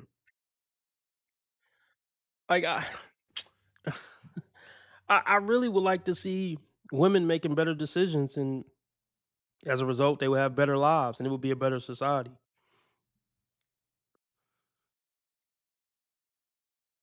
X says the ghetto shit bus in my family. RB, my mother literally picked the 4 family drug user to take care of her. It hasn't gone well. I can imagine.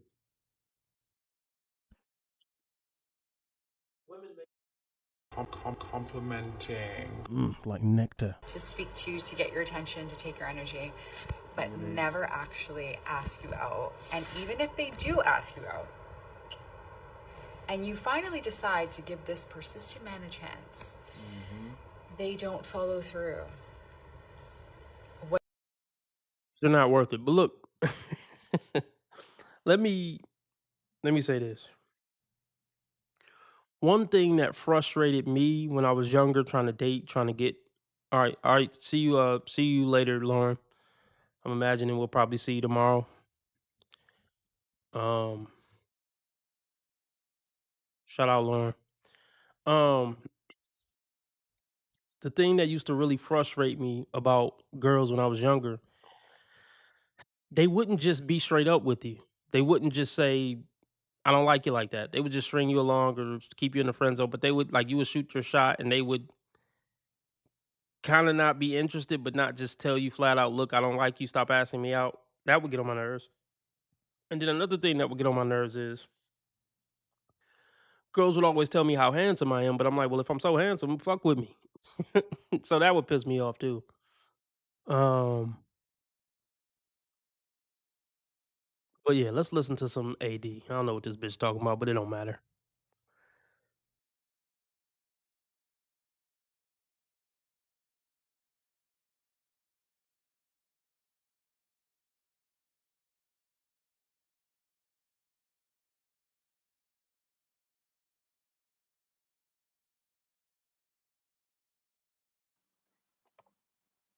All right, yeah, so I gotta reach my laptop battery. Yes.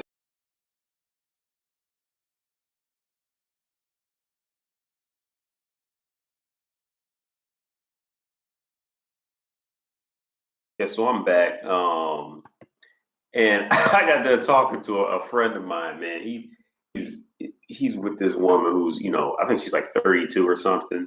Man, like I swear to you, I'm gonna try to be sure because my laptop battery, I'm ran out of battery. I'm in Europe now, so I gotta plug it up to this converter. Because I don't know if you guys know, but they use like electric ports here.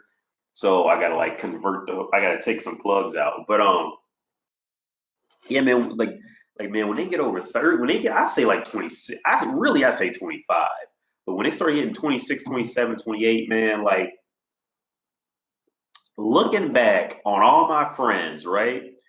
And the group of friends who got their girlfriends slash wives before the age of 25, and then you put them in a group, right?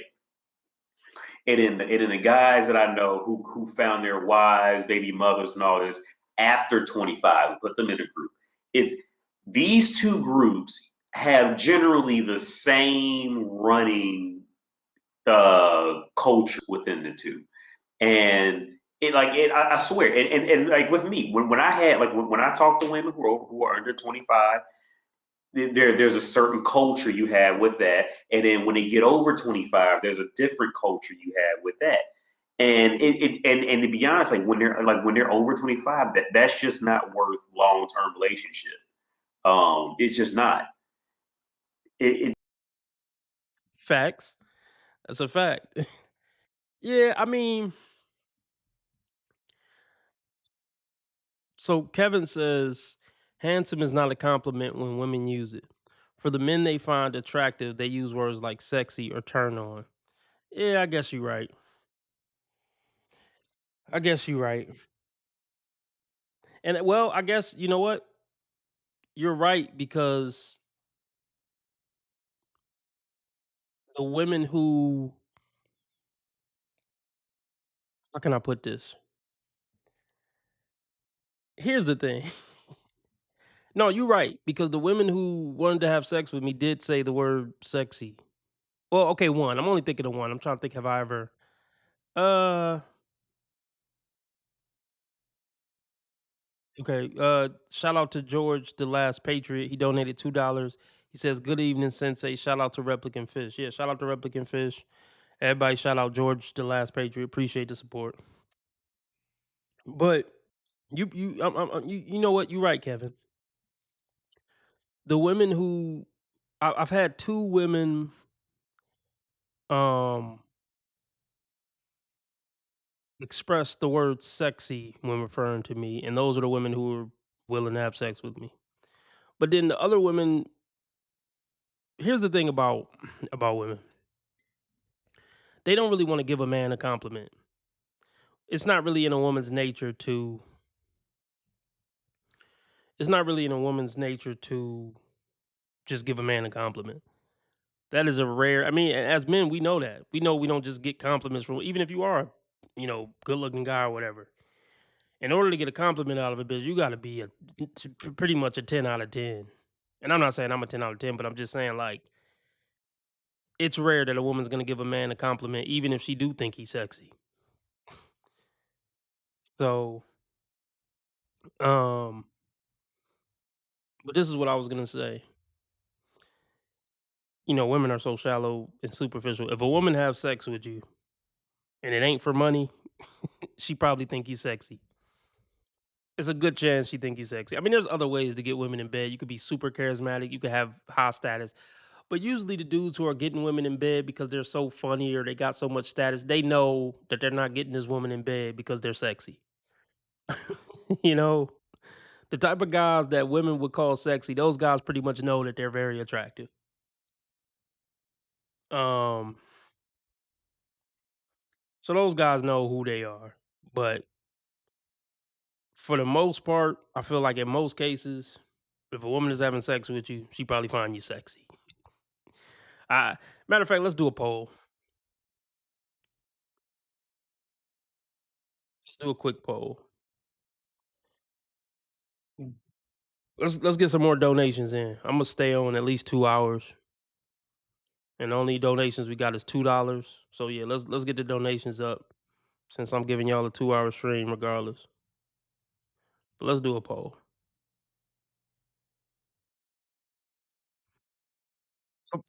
Let's see. Question is, what percentage of men get laid for reasons other than being sexy? So this is the percentage of men that y'all think can get laid consistently for a reason other than being very attractive. Say 10%. Oh, hold on. 10%, Is this camera on 20%, me? That's stupid. Use your common sense. 33%, and we'll just do 50%.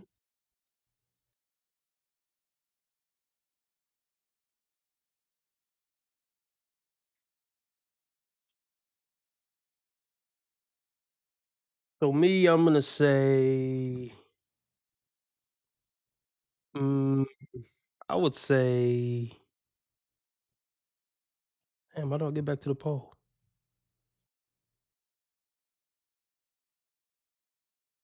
I'm gonna say, everybody vote. I'm gonna say, out of all the dudes that get laid consistently, like can easily like get laid consistently, I didn't mean to vote 10. I'm gonna vote.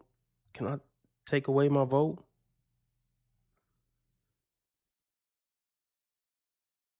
I would say 20% max.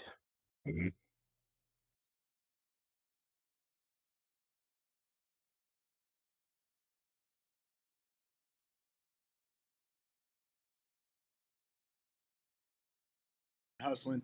But here's the real caveat to that, because the divide is that it was so much cheaper for you to be able to provide for a woman back then, or provide for your family, or be able to have housing, and the rent is out of control and all of that.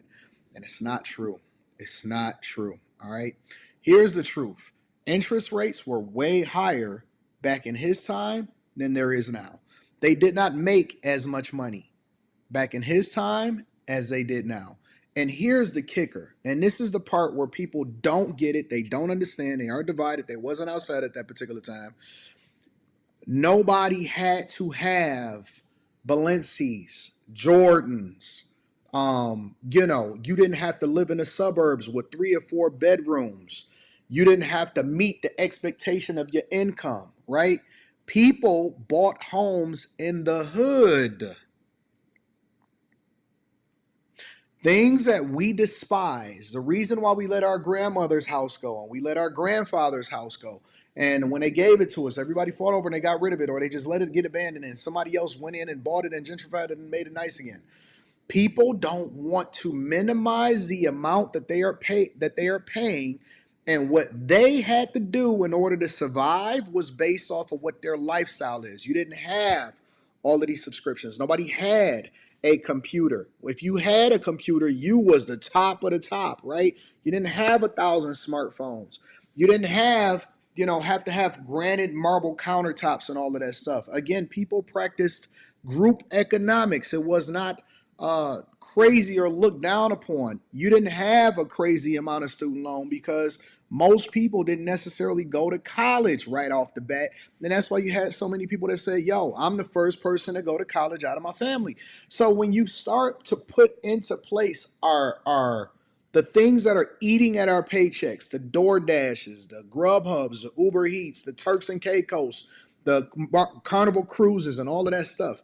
People were okay going to work, coming home, playing basketball, chilling, hanging out with family, barbecuing, you know what I'm saying? Watching regular TV. It was a luxury to have cable. I don't really think y'all really catching it. The cost of living was lower because the lifestyle was different. And people were okay with living in a hood because it wasn't considered a hood. It was just considered that's where you lived and that's where the place that you was. And it wasn't tripping about all of this on Instagram and trying to keep up with the Joneses and being fresh and all of that stuff. So if you really want to put it in context, there are pros then and there are. Well, look, let's just put it like this. See, once again, I'm gonna keep saying it every episode. This is why you're supposed to find your mate in high school or college. You build up that rapport, and by the time you 21, 22, 23, you feel like y'all been dating since you was 15. Y'all family at this point. We ain't going nowhere. We locked in. We gonna struggle together. We gonna come up together. Because here's the thing. When you meet somebody in high school or college and y'all get married or whatever, it's already the expectation that y'all working together to come up. That's the expectation when the relationship started at 16, 17. Okay, babe, we're going to graduate high school. We're going to try to go to college. We're going to try to get a good job. We're going to get a place. The expectation is already set from the beginning that we build in together. That's what I love about the idea of marrying your high school or college sweetheart. It's not like this idea that, okay, we together, so start providing. No, we young. We about to get it together. We about to build a life together. Whatever that may mean in that given year. So these women are out of pocket coming on the dating market talking about, can you provide? And no, y'all out of pocket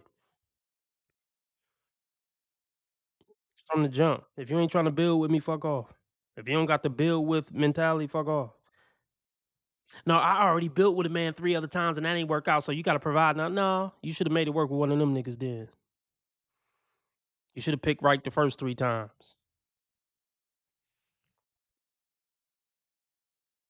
Pros now, there are cons then, there are cons now, but most people, they can't fully take into consideration that, fam, we have more opportunity than ever before. They worked 2, 3 full-time jobs back then. Not 2, 3 full-time jobs, but they worked 2 full-time jobs back then. You know what I'm saying? So they had layoffs back then. Inflation was crazy in the 80s. I mean, 2 full-time jobs is crazy. Like, that's another thing about having a family. Like, you just a workhorse at that point. The idea of being a workhorse, that ain't my jam. Some dudes can do it and it's they pride and joy or whatever, but man, fuck being a workhorse. That's what I'm saying. Like, if a woman don't have the mentality that she's trying to build with me, I'm cool. I'm not about to carry the weight of the world on my shoulders. You got a lot of men who take pride in acting like Superman. I'm not about to act like Superman. I'm not Superman, and I'm not about to pretend like I'm Superman. I'm not about to work 4 jobs so I can say I'm a real man. I ain't doing all that. I'm not doing all that. Because let me pull up this list.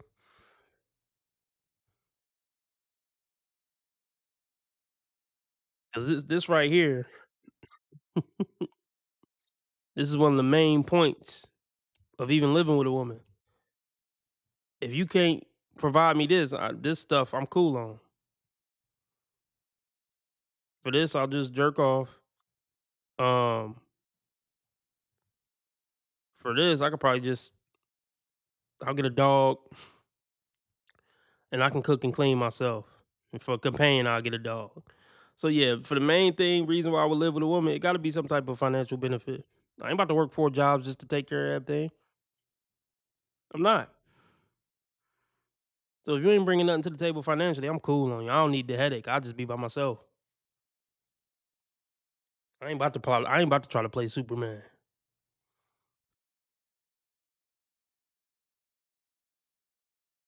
Dude, people can say I ain't a real man all they want. Because the crazy thing is, the dudes I know who are being the real man, they don't get respected by their women anyway. So what's the point of working 4 jobs and being a real man and all that if you still ain't gonna get respect? The dudes I know who doing everything the right way and being a real man, they get disrespected the most. Pookie and Ray Ray and Chad and Tyrone get the most respect. And he ain't doing none of that real man stuff, protecting, providing, being responsible, being emotionally intelligent. He ain't being none of that. And he get the most respect and the most blowjobs. So forget being Superman. Nah, F all that.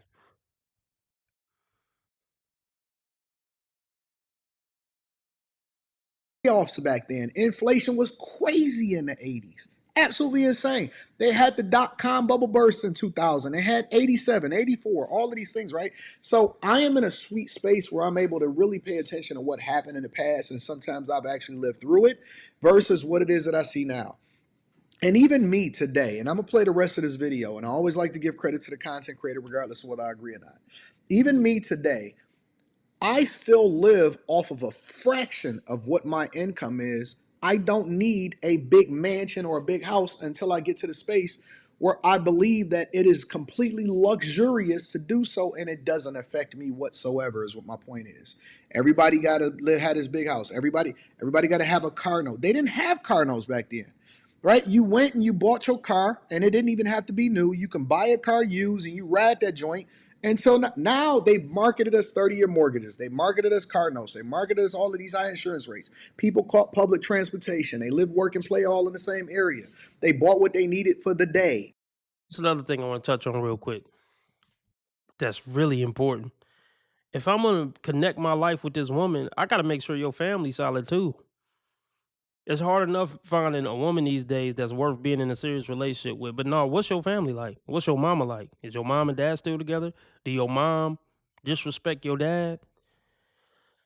Because if your mom disrespect your dad and we have kids, my son and daughter is gonna be at, grandma's and papa's seeing grandma disrespect papa.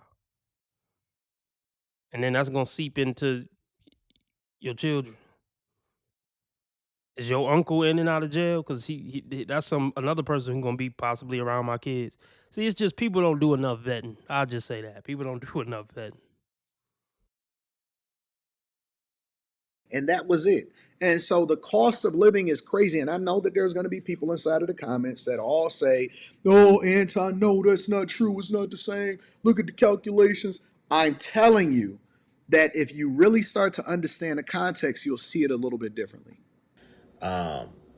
First of all, only 18% of Americans make $100,000 a year.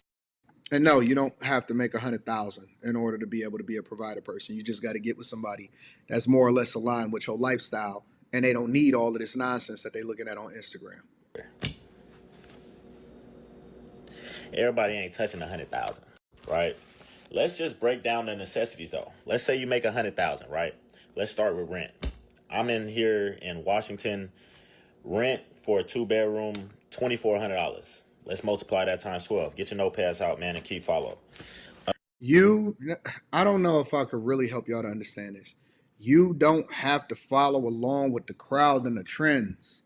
You don't have to do that. You don't have to go into places where you got to pay $2,400 a month. $2,400 a month is crazy. Like, oh goodness, man.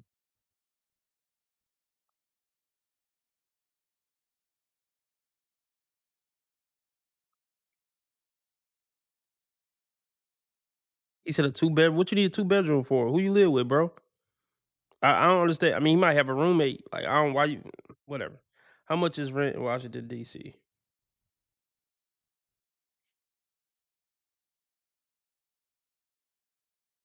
$2,300 a month. What, 1 bedroom? What's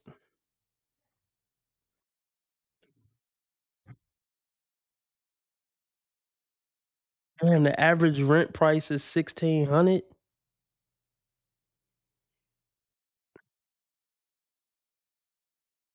It's getting crazy out here, y'all. Let's just continue.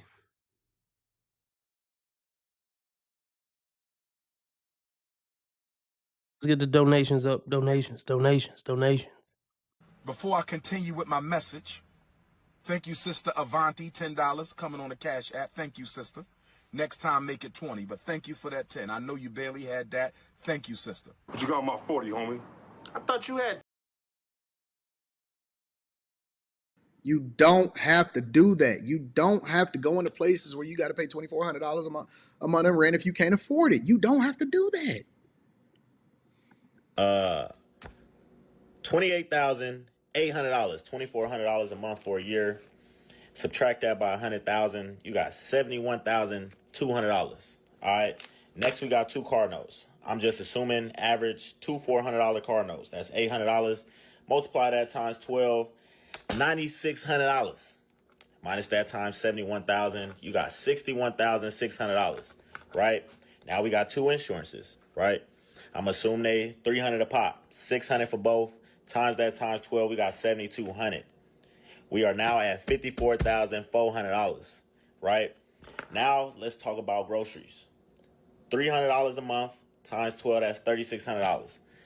Minus that times $54,400, we got $50,800 left, right?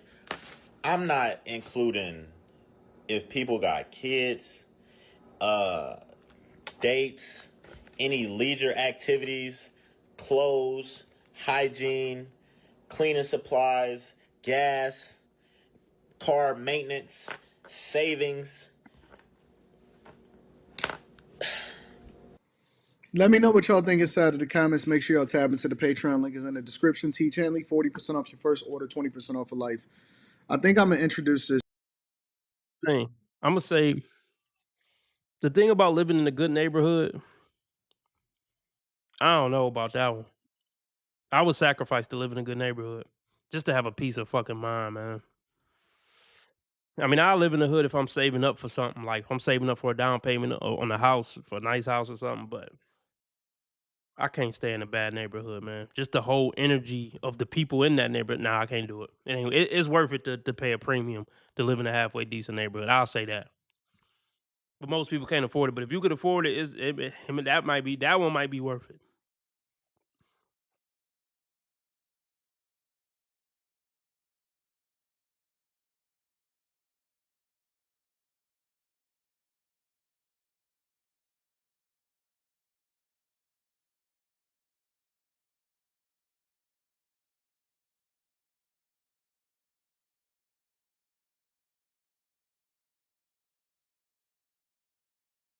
That's just not worth long-term relationship. It's just not.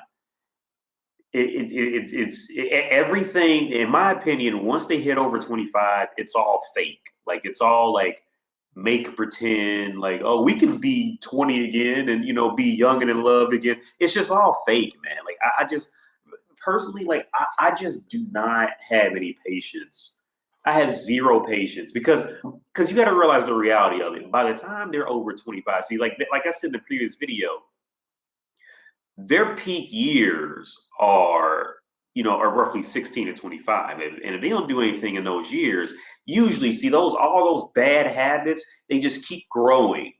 You see what I'm saying? Because now they're sitting home a lot more by themselves and they're being validated that they're the right one and everybody else is wrong. Because they're starting to watch women's TV, reading women's novels, and tell them, "Oh, girl, you perfect, you right. Whatever they doing is wrong." So they just start growing more and more crazier. I watched Emma Watson, and this is a sad story, y'all, because I love Emma Watson. I think she could be incredibly sexy.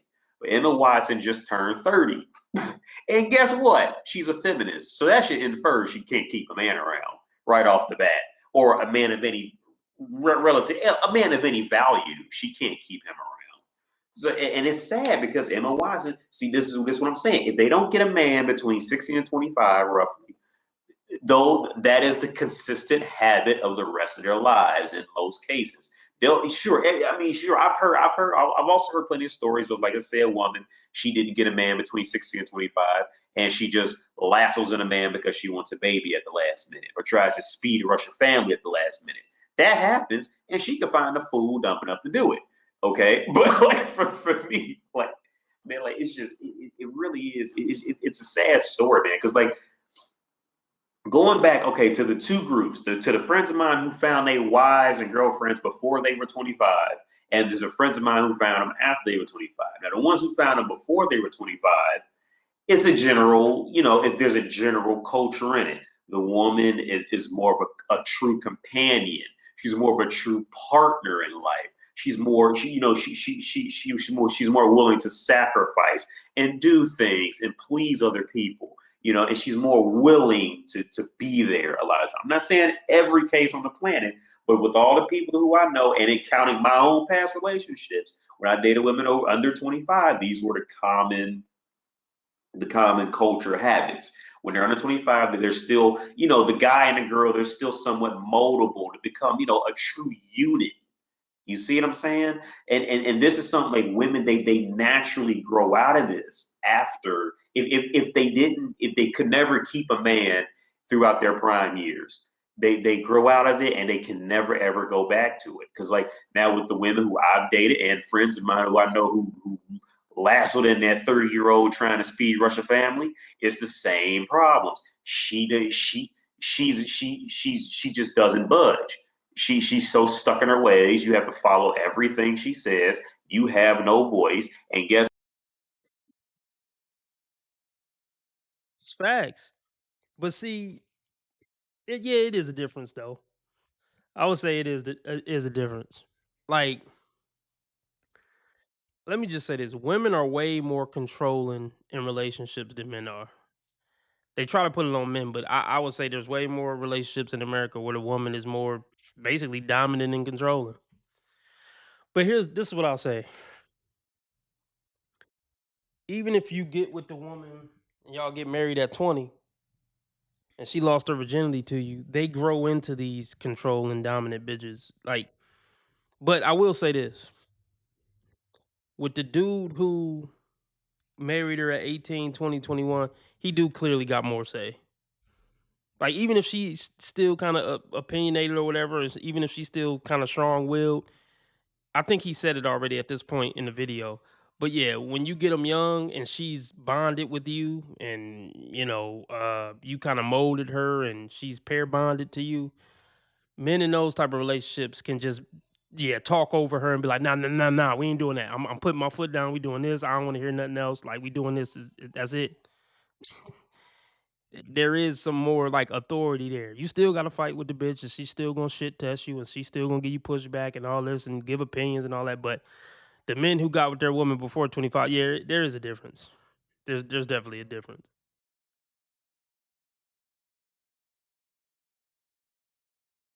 it's the same problems. She actually grow out of this after, if they could never keep a man throughout their prime years. They grow out of it and they can never ever go back to it. Because like now with the women who I've dated and friends of mine who I know who lassoed in that 30-year-old trying to speed rush a family, it's the same problems. She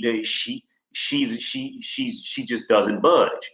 She's so stuck in her ways. You have to follow everything she says. You have no voice. And guess what? If you do grow a voice, child support, alimony.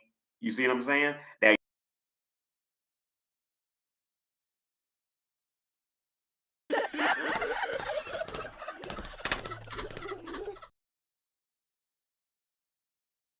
you're on the hook. See, like I just, man, there's no way I could. Once they hit a certain age, man, they're pretty much used for intermittent companionship, intermittent sex toys, and that's about it. Unless she's got a lot of money, more money than you. But in most cases, see, she won't want you at that point because she wants something better because she thinks she's better. So they just kind of in turn become in most cases. They mostly just become useless to society because you gotta think in a woman's logic. A woman's logic is to please others and get a little more than whatever she put into something, right? Which it works when they're in their prime and they're young and they're beautiful. I mean, that's pretty much their MO. Like, use people and get more out of something than they put into it. That's pretty much other than their children for the most part. But as far as a man, that's their nature as far as dealing with a man. How can I get the most from you while putting in the least?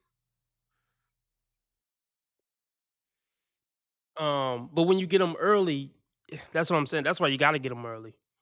When you get them early, she can genuinely like fall in love with you and be in love with you and just want to make you happy just for the sake of making you happy. After 25, that's pretty much over with. Really, after like, how can I put it? I would say after 3 sex partners or after 25, that's pretty much over with.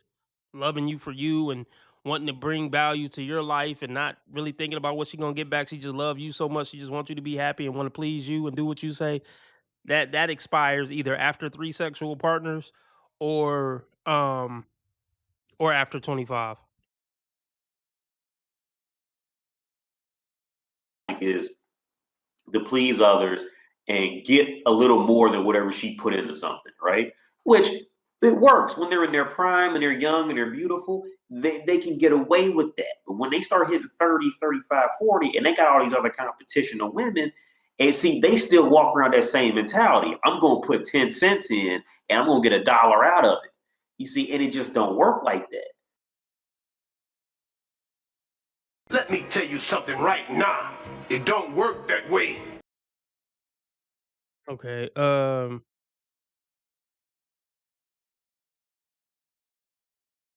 right. I'm not gonna get off yet. Oh, so most people said 10%. We only got 6 votes, but most people said 6% or 10% percentage of men that get laid for reasons other than being sexy. Yeah. Yeah. All right. I'll be right back. I'm gonna play something else until I get back. Looking good as hell. And I think that's what Tracee Ellis Ross does. Every time I hear or see Tracee Ellis Ross speak, do whatever she's doing in the world, I just feel everything that she says in my soul. I feel like I'm looking at myself 20 years from now. From the fact that she loves fashion, from the fact that she's been traveling solo since she was 23, 24, like she said. Same here, and she's been doing it nonstop. From the fact that she doesn't feel the need to conform into society's ideals of what she should be, of what a woman, a black woman, a middle-aged woman should be doing and should be at this point in life. She doesn't conform to that. She just lives to be herself and to be happy. Every time I see her through a screen, it just screams authentic.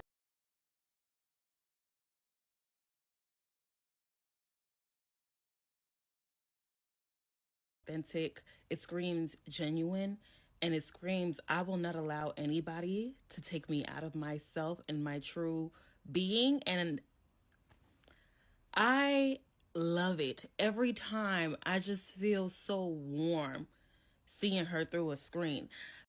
Y'all, solo traveling with Tracee Ellis Ross is so good. It is so beyond good. It's so important for shows like this to exist because I feel like it gives black girls and black women options for their life. All of us don't get exposed to what opportunities we have when it comes to traveling and seeing the world. And shows like this, especially with it being on Roku, matters so much because it's going to open the eyes and minds of black girls and black women everywhere. I just watched, like, I don't know about you, but Tracee Ellis Ross just made it harder for me not to become a rich auntie. I just watched like a few minutes of her travel series and she just walking around other countries doing her own thing. And I'm just remembering how the fact that every man that I've come across lately doesn't even value me. I know my own value, so I skedaddle the other way, but I might as well skedaddle into a YouTube series of me traveling around different countries just spending other people's money. Y'all hear them? That this is what they've come up with. That they see themselves in her. I want to be just like her when I get older. Why? You only see what you see. You only see what you see. So my question is, we don't know what her life is, how she's feeling when she goes to bed at night, when the cameras are off. I don't believe that this woman at 52 years old is truly single by choice. My opinion. I would love a relationship that makes my life better than it is. I have no interest in being in a relationship to be in a relationship. The truth is that, like, I'm a rare breed. So, like, there might not be a match that's a rare breed for a while. I don't believe that. Because she was just talking about on Michelle Obama's podcast that she's dating younger men because the older men are full of misogyny and all of this. You're single because you want to do what you want to do. And you're looking for a man that's going to let you do what you want to do. And the men who are of your age and of your status, they not really checking for you. They not looking to work with somebody who wants them to be accepting of homosexuality just because you say so. Right? So women are seeing it like, yeah, this is where we should be. This is what I should do. The women who are in her age bracket, the celebrity women, all of them, majorities, are not married. Not married. Never had a husband. Have kids, but never had a husband. And that's crazy. From the Sanaa Lathans to the Raquel from what's the show? The Game.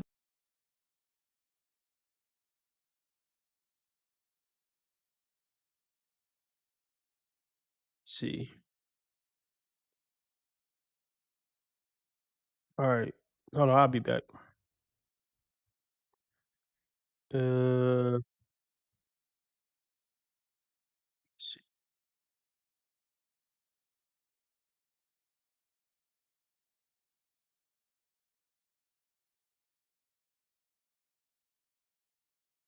What is it? What is it? Okay. You. I'm at a loss. It's you. The only thing I could possibly think is that little bit of attention or dopamine or whatever we want to say, whatever we want to call it, okay, gives them the illusion that they could potentially somewhat have us. But in reality, and subconsciously, they know that we are out of their league. And it's never gonna happen.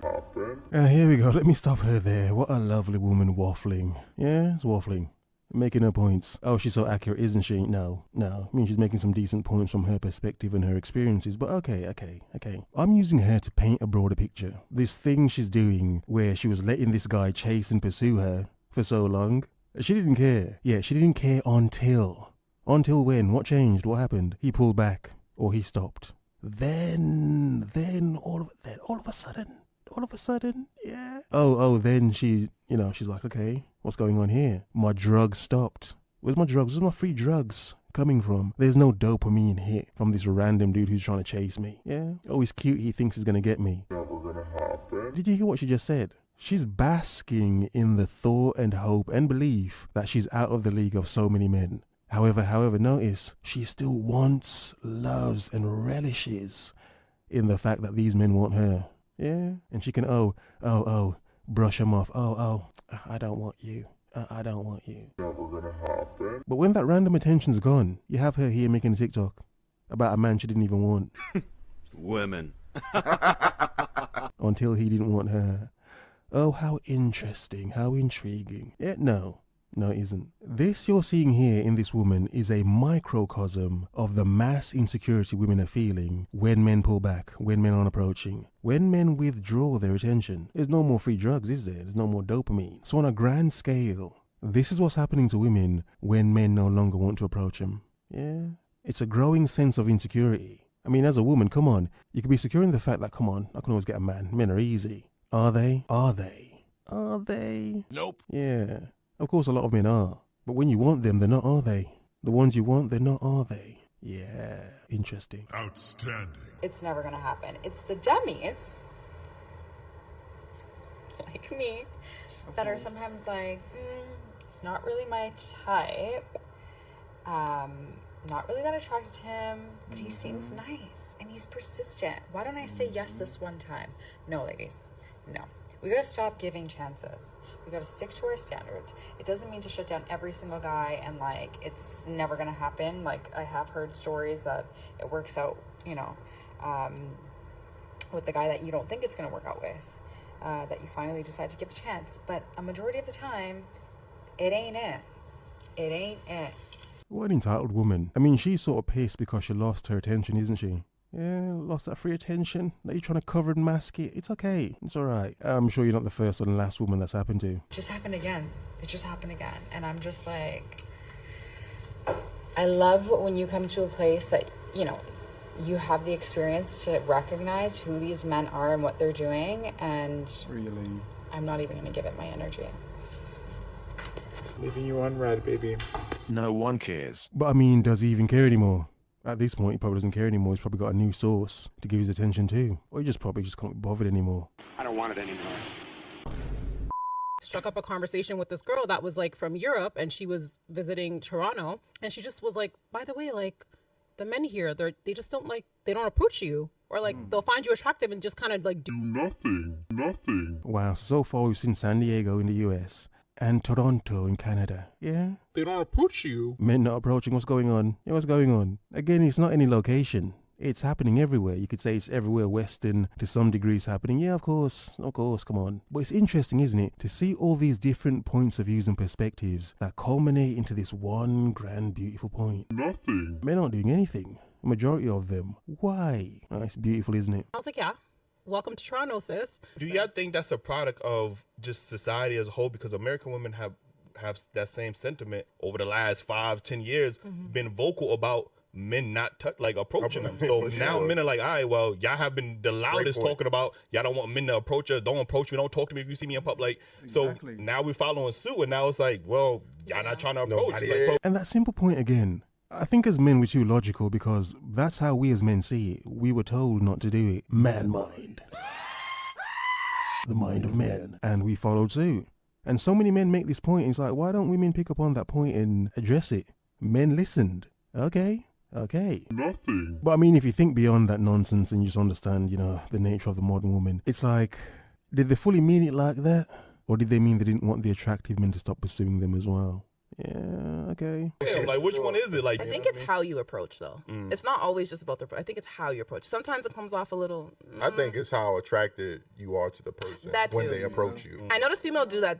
Women do that too. Like if a man's not attracted and they approach them and they're not interested, they're like, "Oh, this guy's a creep." But if he's fine now and he comes and it's like, "Oh, okay," like it's a little different. Yeah, exactly. And that's the standard that women set. But what women didn't understand in this, I mean, if men were being honest for a second, the insecurity in a lot of men. Because, I mean, even if a lot of men are good looking, they wouldn't know if they're good looking to her, this particular woman. Is he her type? Yeah? So what women didn't understand is, even if she deems him as good looking, he would still be as hesitant as a man who is deemed as not good looking. And that's a clear point women don't seem to understand. That went over their heads, didn't it? So that's why they're confused as to what's going on. Men aren't even approaching us anymore. Nothing. Sorry. Yeah. A lot of them aren't getting the ugly ones to approach him, but neither the good-looking ones. And to be honest, I mean, a man that's good-looking enough anyway, would he need to approach? Would he? Or in modern times, would he just expect her to do all the work? Not saying it's good, but hey, so be it. So be it. Hi, hello. I have a question, which I'm pretty sure I'm going to get bashed for, but I truly don't care. And bash. Let's bash this woman to begin. She hasn't said anything yet, but bash. Seriously. And that sounded weird as well, but let's not do that. But, okay, go on. What's she talking about? I don't know when I'm getting off. What time is it? We had 2 hours. I don't know when I'm getting off.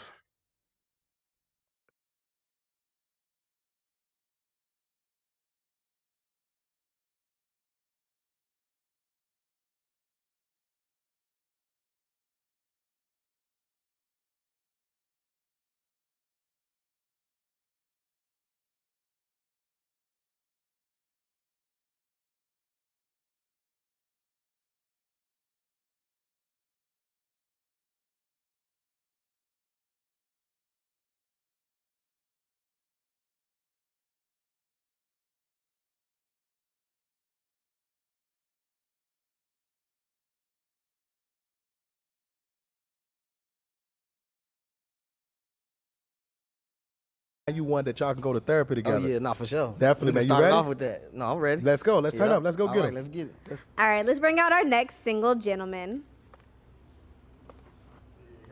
Hello.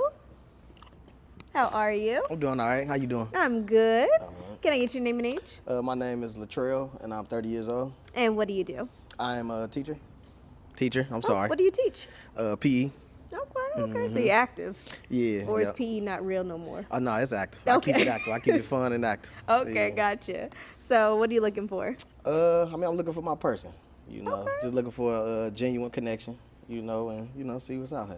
Okay, so what does she look like? I wouldn't put much of a face on it, you know. Just you gotta have that spunk about you. You know how to throw some clothes on. But I'm big on mindset, personality, and see if you got some goals and stuff like that. Okay. Mm-hmm. Do you have any children? No kids. Okay. Mm-hmm. How do you feel about a young lady that does? No problem with that. You know, it just depends on their situation. Okay, so that was my next question. Do we have a limit on how many children and baby fathers? No, I've ran into women that have kids that have their stuff together, no type of distraction, drama going on. So it just depends on maturity and what you got going on. Okay. Mm-hmm. I'm feeling a lot of maturity in your responses. I'm loving it. I hope y'all are picking up on this. I like it. Okay. All right. So we don't have any pop balloons. Not yet. Okay. No. All right.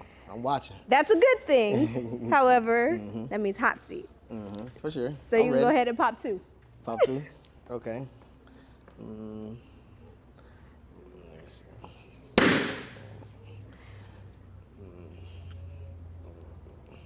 it's hard. It is. We got a nice lineup. All right, let's check it out. Yep. All right, beautiful. Can I get your name and age? Yeah, I'm Kiera. I'm 31. And what do you do?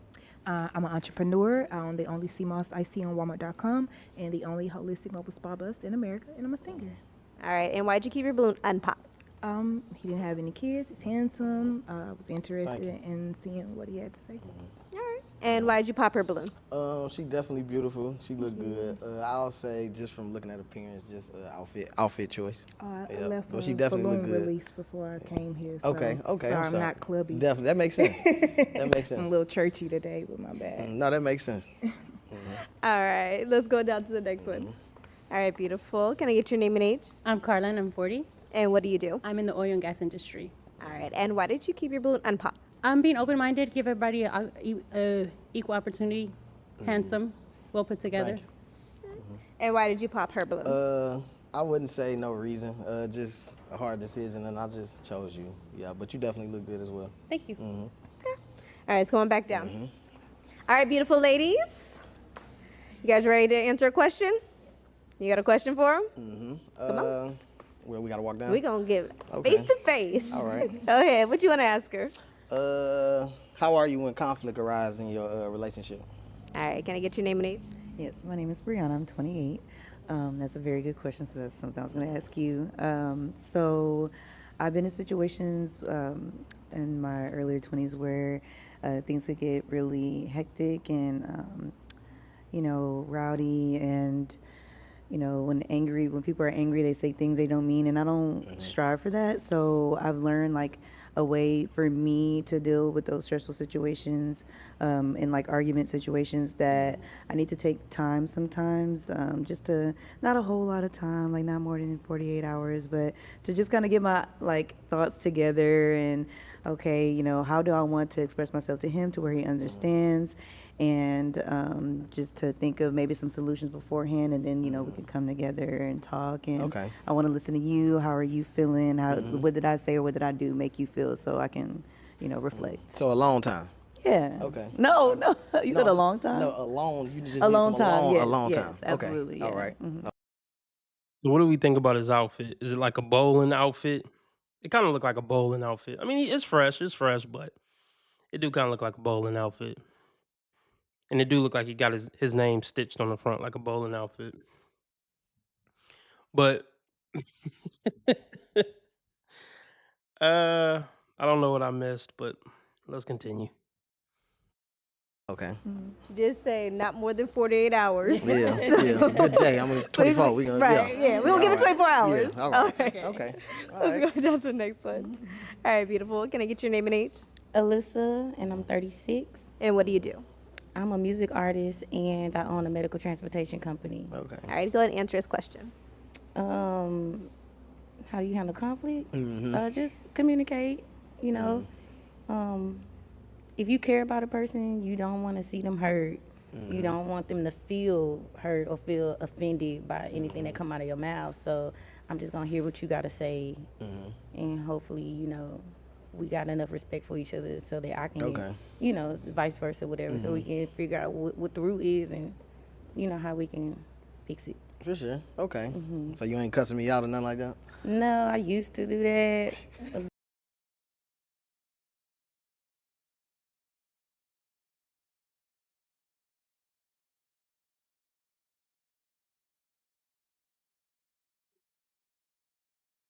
She might not have told you this, but my daughters do not respect men. So I'm letting you know that now. And I'm not joking when I tell you that, brother. And they have mouths when it comes to them getting into disagreements and engagements with men. And they will verbally put some lashings on you, brother. Because they don't respect men. I'm just giving it to you forefront, brother, so you know what you're going in. Well, yeah, like, this is why I said it's important that a woman that you thinking about getting involved with respects men, but it's also important that, I mean,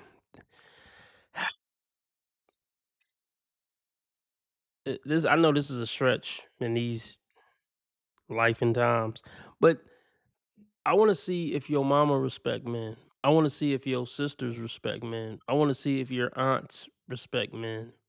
Now that might be a little bit of a stretch, but just at least just some general respect.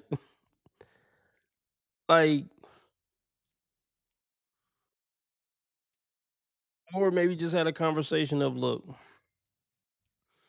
I'm not making any promises that I'm ever going to be around any of your disrespectful female family members. So if that's a deal breaker, then we shouldn't mess with each other. I mean, I know you submissive and respect men, but if you got aunts who don't respect men, I'm not gonna. If they disrespect me, I'm just not gonna be around them. So as long as that's not a deal breaker for you, we can continue on. And my kids ain't gonna be around them. But that's probably not realistic. So I don't know. I don't know what to say.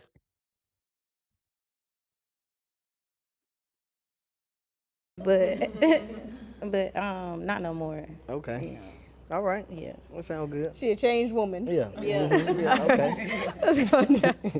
All right, babe. Can I get your name and age? I'm Shakira and I'm 38. And what do you do? I'm a hairstylist. All right, and go ahead and answer his question. I would just, hair you out, see where you're coming from and things like that. I'm not really a person that likes conflict. So I'm a person that would like to address it. If we could, if you need your moment, I kind of like feel you out to see where you are, whatever. Okay. But for the most part, just hearing you out and going from there. I don't really allow anything to really bother me at this age. I'm very tired of all of the lies. What are the lies that you're hearing that disturb you most? Oh my God, all of them.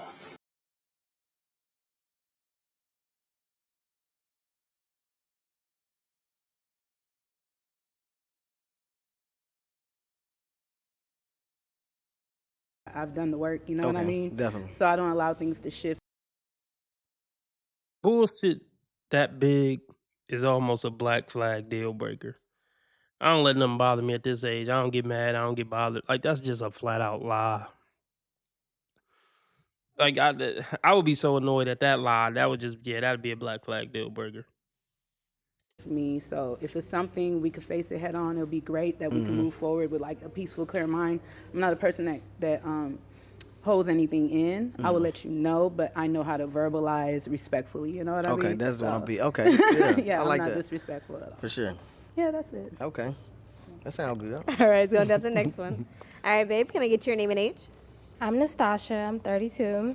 And what do you do? Licensed cosmetologist in CNA. All right, and go ahead and answer his question.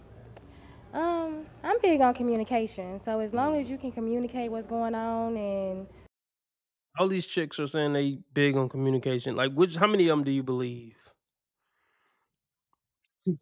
It's funny, woes always talk about communication, but they're the worst. I think, man, listen, the way they communicate when they mad or in they feelings about something is horrible. It's absolutely atrocious. So it's just ironic.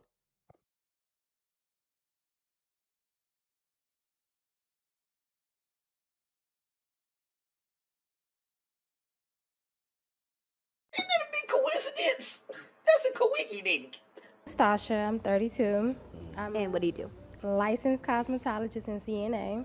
All right, and go ahead and answer his question. I'm big on communication. So as long as you can communicate what's going on and we can get some reassurance going in there, I'm good. I don't really do conflict unless I'm took there. For sure. So, but I don't cuss and all that type of stuff. So, but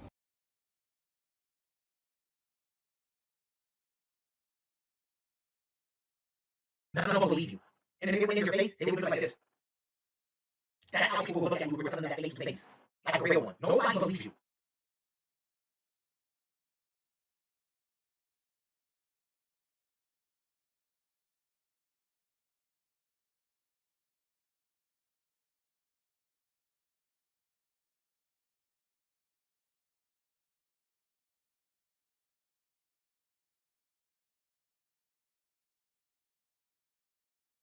So, but I don't cuss and all that type of stuff. So, but I'm over it. Is it just me, or are the non-Arlette pop the balloons kind of boring? I don't know. For some reason, Arlette's isn't as boring, even though it's literally the same format, pretty much the exact same format. Why do y'all think Arlette version isn't as boring as the other versions? What is it? What's that missing, factor to where Arlette's don't seem as boring as these other ones? Can somebody help me out with that? But I got another question real quick. I can't believe we only got $2 in donations. Let's get the donations up. Cash App, PayPal, Streamlabs, all at the top of the chat.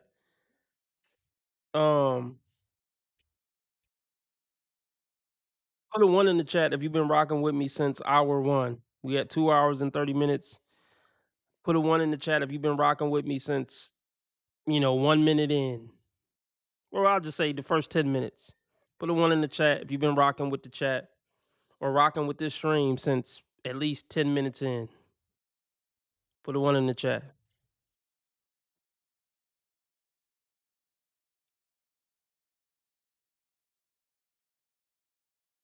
Let's do this one and then I'm gonna hop off. Let's do this. Let's do this real quick. What's your name, baby? Oh, that's cool. My name's Cherie. Cherie. So already I'm getting hooker vibes. Let's just start there. I'm getting like that cheesy ass queen chain. Like that looked like she literally got it out the gumball machine. Like, to me, that's a black flag deal breaker. Any woman with a alias like queen or royalty or anything like that, I'm done instantly. So that, and then the shirt is giving hooker. The Snuffleupagus eyelashes, the drawn on eyebrows, the bad weave. It's just all bad. And the fact that her name is Mary Cherry, like, yeah, it's prosty. It's all prosty shit. Hi, how are you?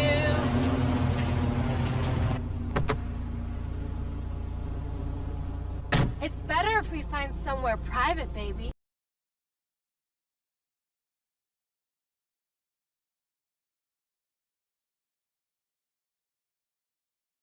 So Pookie said, folks better stop playing with Kendra. I mean, listen, my kindness is my silence, and always remember that. Oh, I feel like I look mad greasy, but what's up? Okay, what do you want me to call you, honey? Cherie. My name Mary Cherry. But what you want me to call you? Mary Cherry on Facebook and Mary Bands on Instagram. Okay, but the question is, what do you want me to call you so I can be clear? Cherie. Cherie, okay. Okay. So, I guess Kendra was having a bad day this day. That hat looked ridiculous, but so we're gonna break this down slow. I got time. I don't know how long it's gonna take. Let's break it down slow. So already we getting off on a bad start, and Kendra just basically explained it. I guess she just cut somebody out before this guest. So we getting off to a bad start. So to be fair, she did say Cherie. She did say Cherie, and then she started saying a bunch of other shit. So to Kendra's point, she did say a bunch of other names after Cherie. So I see where there was some confusion, but we know Kendra a little slow. But she did say Cherie. But let's just run it back. Let's just run it back. On Facebook and Mary Bands on Instagram. Okay, what do you want me to call you, honey? Cherie. My name Mary Cherry. But what you want me to call Mary you? Cherry honey? on Cherie? Facebook and Mary. Okay, that's confusing. Because she said, yeah, that was a little confusing, but it's just getting onto a bad start. Let's just continue. Bands on Instagram. Okay, but the question is, what do you want me to call you so I can be clear? Cherie. Cherie, okay. Cherie, and where you calling us from, honey? Rochester, New York. Rochester, New York, and why? How old are you, love? I'm 38. 30.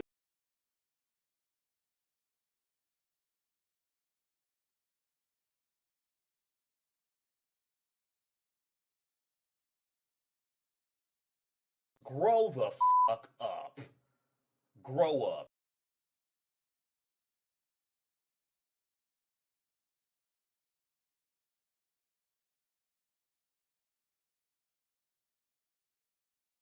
So that's disturbing. That's a little bit disturbing. That chain and that shirt takes on a whole different context now that we know that she's essentially 40 years old. With that chain and that shirt and calling herself Mary Cherry. And is that a big ass tattoo on her neck or is that her hair? Somebody help me out.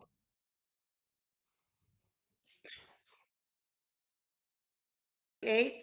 What you do for a living? I work from home. I work for a member contact center. Say one more time. I work for a member contact center. I work from home. A member contact center? Okay. So we got Cherie, Rochester, New York, 38. Do you have any kids? Yeah, I got 2 kids. I have a 19-year-old that's in college, and I have a 14-year-old. Okay. Yeah, that's a big ass tattoo on her neck. Like, this is just. So they say don't judge a book by its cover. As far as dating, I would say you could judge a book by its cover when it comes to looking like this. But let me be clear about judging a book by its cover. You got some people who will see her and they'll treat her a certain way based on what she looked like. Me, I'm just gonna take the mental note and say, oh, I ain't fucking with her in a relationship. But I'm not gonna treat her bad. If RB had to interact with this woman, even if I don't get me wrong, when I see her, I'm like, what the fuck? Like when I see her, that's the first thing I'm gonna think. But I'm not. This is important. This is the lesson I want y'all to learn. Even though she looked ridiculous, if we was out and about and we could see like, oh, this lady look like a fucking clown and she probably on some bullshit, that's gonna be all of our thoughts. But despite that, I'm gonna keep my karma clean, and I know God's watching. And regardless of what other people are, we got to keep our karma clean and our spirit righteous. So when I interact with this woman, I'm going to be the same gentleman and decent human being that I usually am. That's on me. I'm accountable for who I am and my actions. How I treat others is my karma. How they treat me is their karma. So despite that this woman is clearly a clown from first glance, I'm going to treat her with, at least at first, with just decency, kindness, and respect. Even though she don't look respectable, even we might hear her talk and she might sound ghetto, I'm protecting my karma. You know? All right.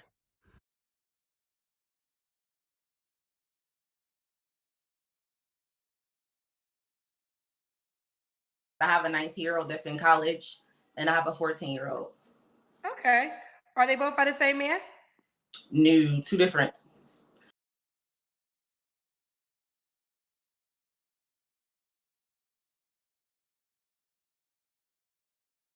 I know you fed up, ladies.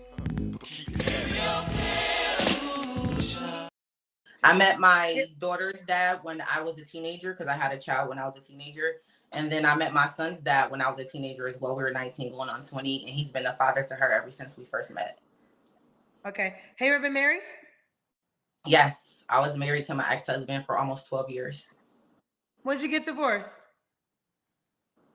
We've been separated for about 5-6 years ago. Oh, separated. Are you divorced? Oh, yes. Yes. When did you get officially divorced? Well, we've been separated for 5 or 6 years. We just got divorced in 2021. So you were 2021 was like 3 years ago. Yep. We were already separated before then. We separated in 2019. That's just, I mean, Kendra's already annoyed. Oh, I gotta get that teen mother meme.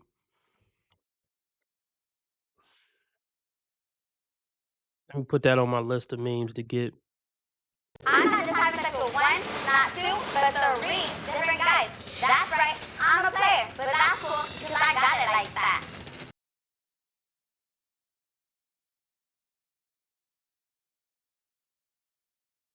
%30 aren't getting laid. Almost 50% have no kids. Less than 20% are happily married. Yeah, that's probably about right. So yeah, Kendra's getting annoyed. To be fair, the way this woman is communicating isn't the brightest, but I mean, Kendra isn't the brightest. So it's just, yeah. Yeah, Kendra's not feeling her. I don't, but like I said, Mary Cherry isn't communicating the best. So maybe we could learn a lesson in communication with this one, fellas. If somebody asks you, if somebody asks you, when did you get divorced? You don't need to say we've been separated 5 or 6 years, because this is horrible communication. Remember the women on Pop the Balloon just now said they good communicators? This is how most of them probably communicate. And this is horrible communication. If I ask somebody, when did you get divorced? Saying I've been separated for 5 or 6 years, that's going to make them believe you're not actually divorced. Because you said when somebody asks you, when did you get divorced? You're talking about being separated. That doesn't make sense. Don't talk about being separated. That's confusing when asking when somebody got divorced. I don't need to know that you were separated for 5 years before you're divorced 3 years ago when I asked you when you got divorced. Like that is annoying. But this is how a lot of women communicate. But let's just we're keeping track of the annoyance meter going up on Kendra's weave.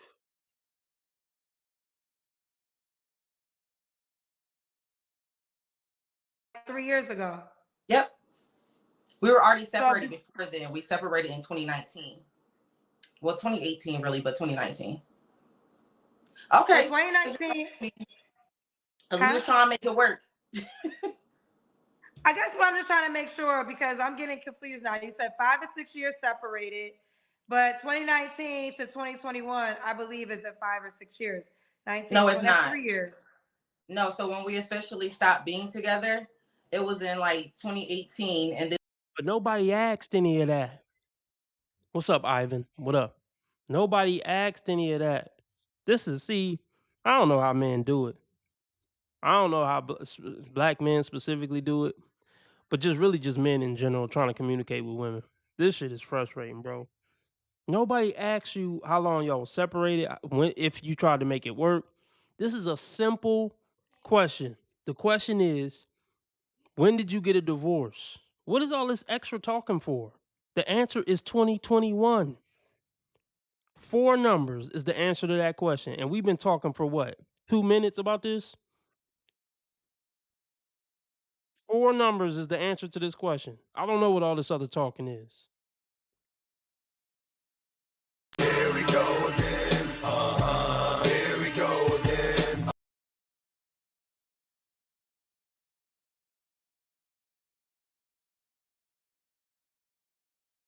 I get it, but then I don't get it. That's where I'm at with it.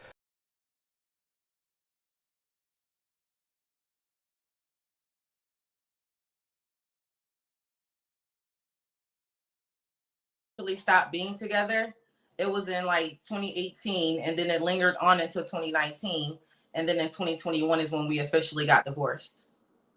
Okay, fair enough.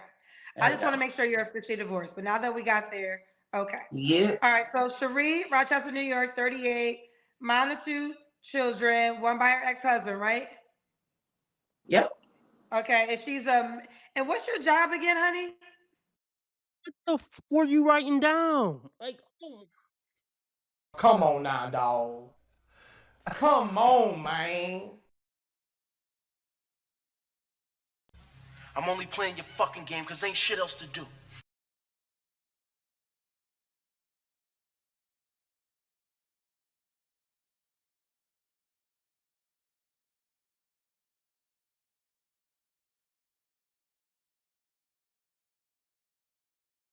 You know that anger you get when you deal with like a person that's just completely stupid? What's wrong with your brain? Like why do you not see what you are?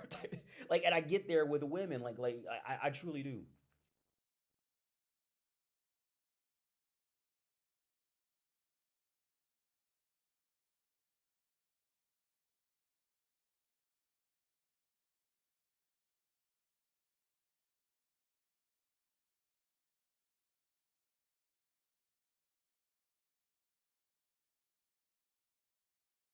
No, for real, like somebody put 253 in the chat. We about to show something. We about to show something. Like, and I can see the guests getting super frustrated with Kendra. They're two idiots that's getting frustrated with each other. Like, like somebody type 253 in the chat, please. Let's go back to when she asked that question. Because maybe I'm tripping. Maybe she didn't ask her what she do for a living. And then look down like she was writing something down. Maybe I'm tripping. And then she asked her twice, I think, when she first asked her. Let's see. Okay, but the question is, what do you want me to call you so I can be clear? Cherie. Cherie, okay. Cherie, and where you calling us from, honey? Rochester, New York. Rochester, New York, and why? How old are you, love? I'm 38. 38. What you do for a living? I work from home. I work for a member contact center. Say one more time. I work for a member contact center. I work from home. A member contact center? Okay. Okay, so she asked once, told her. She didn't hear her. Then she clarified a third time. So, I'll give her the first one. She didn't hear her. I'll give her that one. So then she heard her, wrote it down, and then verified. So let's just see this one more time, because maybe I'm tripping. Let's go back. Center. I work from home. I work for a member contact center. I work from home. A member contact center? Okay. She's writing it down. Am I tripping, or is her hand? It looked like she's writing something down, don't it? She verified it. There's no gray area on this. She asked her, didn't hear her, said it again, and then she verified just to make sure she heard it right. And then we saw her shaking her arm. So am I tripping? Because honestly, I would understand. Because let's go back to 253. This is ridiculous. So you would understand if somebody snapped on Kendra at this point, at 253. Because you essentially asked me 3 times what I did for a living, and you confirmed it, and I saw you write it down. So at this point, after I saw you after I saw the fact that you wrote it down, I can see somebody taking this at this point as disrespect. Since I don't know what did Kevin Hart say? Since I don't know what you mean, I'm gonna take it as disrespect. Hold on, we gotta look it up now.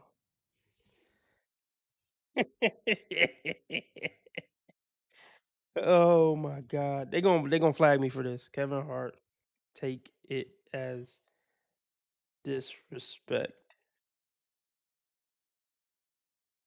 Oh.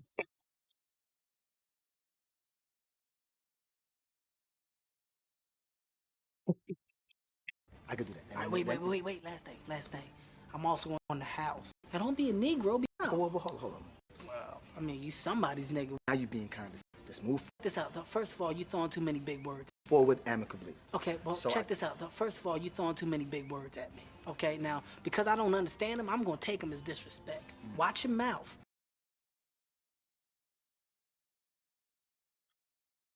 You throwing too many big words at me, that I don't understand. So since I don't understand it, I'm gonna take it as disrespect. So since you asked me 3 times what I do for a living, and then I saw you write it down, 60 seconds ago. The fact that you're gonna ask me again, what you do again for a living? I'm gonna take it as disrespect because I saw you write it down and then I confirmed it. What kind of shit is that?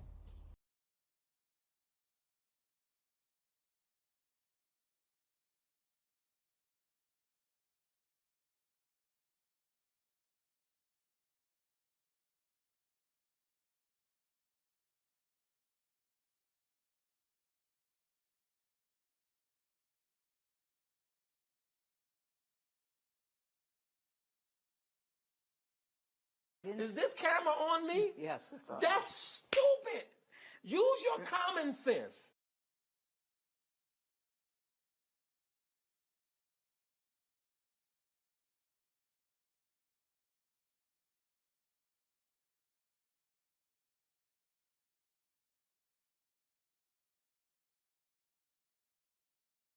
One or two children, one by her ex-husband, right? Yep. Okay, and she's and what's your job again, honey? I work for AAA. I work from home. I'm in the member contact center, so I answer emergency Member calls. contact center. Okay. Mm-hmm.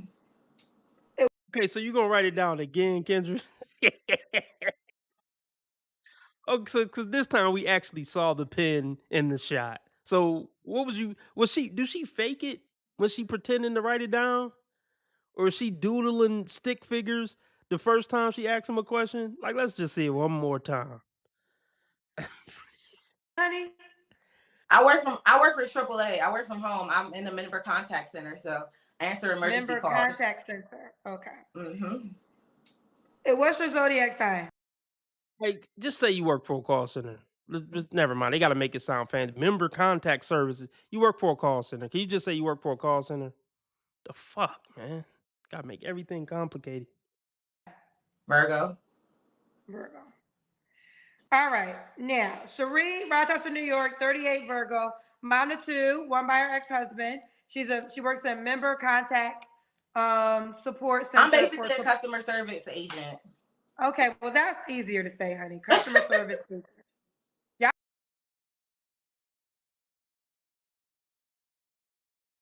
I mean, damn, sis, why does somebody have to tell you not to be a bitch? Why is that your go-to?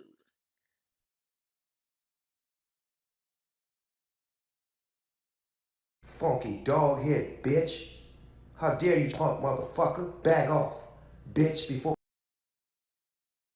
See, it's not professional. It's classless. It's ghetto. Like,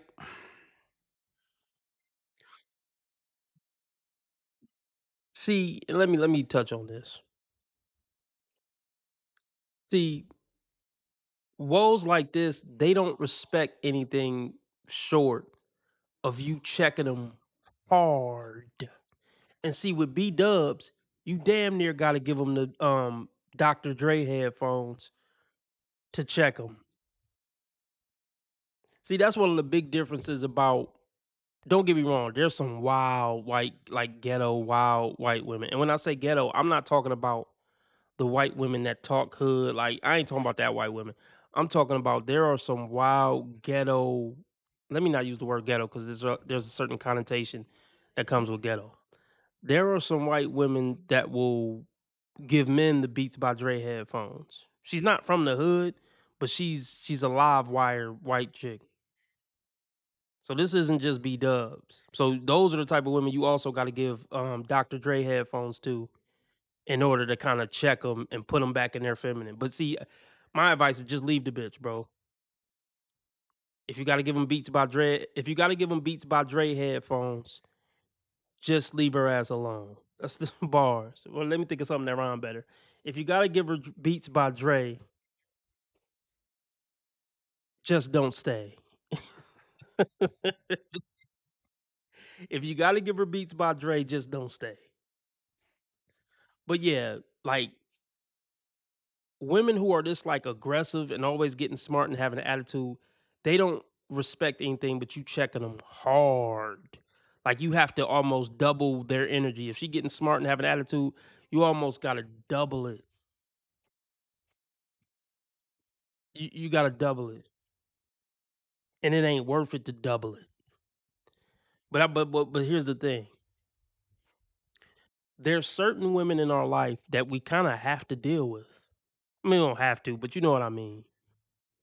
You know what I mean. Like if you marry your in-laws, like you can't really. It's hard to just never see your in-law again. Especially if you got kids with a woman, like you're gonna have to see your in-law. There's really no getting around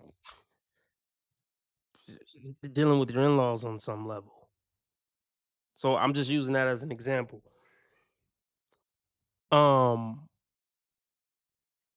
Like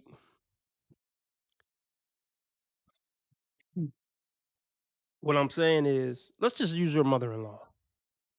If your mother-in-law a huge bitch, she always got attitude. She always saying little slick, disrespectful shit. And she one of them like bitches who just will blatantly say some disrespectful shit to you, like and not even hold back, just some blatantly foul shit. The only way to get her to respect you is for you to check her hard, and see that's where the complications come in. Because how do you? I mean, you could do it, but that puts you in a pretty tricky situation, doesn't it? Where do you check her hard in front of your father-in-law? Do you check her hard at the Thanksgiving table? What context do you check her in? Like, that's a tricky situation. But the point that I'm trying to make is women like Kendra, black, white, or otherwise, if they're this disrespectful, there's only one way to combat that. Try to never be around them again or double their energy. And then with a lot of women, like, even if you check them and they shut up for that moment, they're still who they are. It's still gonna be the same shit over and over again. Even if she shut up that day or that week, it's gonna come back because it's in her. It's who she is.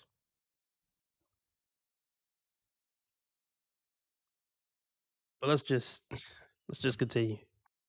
So obviously Kendra got a huge attitude on this segment. I think this was something. There was something else behind this. Something that maybe was going on in her personal life or something.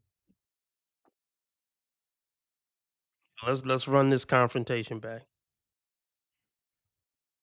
Husband. She works at Member Contact Support Center. I'm basically a customer service agent. Okay, well that's easier to say, honey. Customer service agent. Y'all be coming over here with these titles, child. Customer service. Because that's what they said at my job. Okay. Well, either way, now we're here.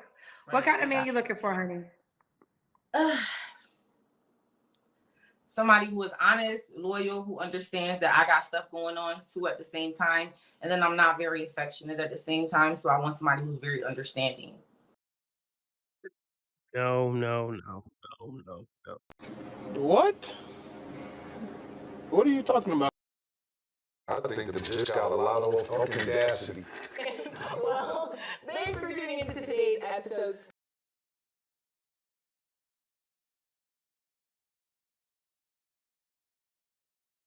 You can't make this shit up. You can't make this shit up. Y'all heard it.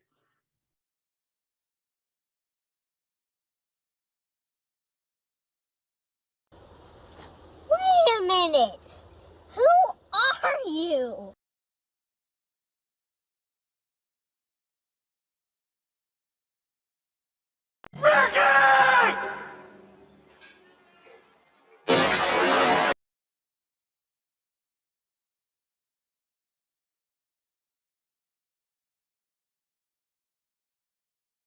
You can't make a woman happy.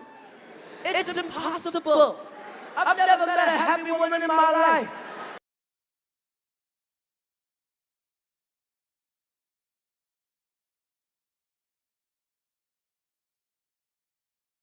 So let's just talk about this. A woman saying she's not affectionate, I can get it if a guy said that a little bit. You know, we got to be hard for the world. I get it. If a woman says she's not affectionate, that's a black flag deal breaker. Like, I'm cool. No. What's the point? Like, it's already a short list why I would even fuck with any woman in a serious way and move in and all that. So I don't get affection? Oh, no, I'm cool. I'm cool. I'm cool. It ain't no, you a man at that point. I'm cool. Like, fuck that. Shit. Got your ass.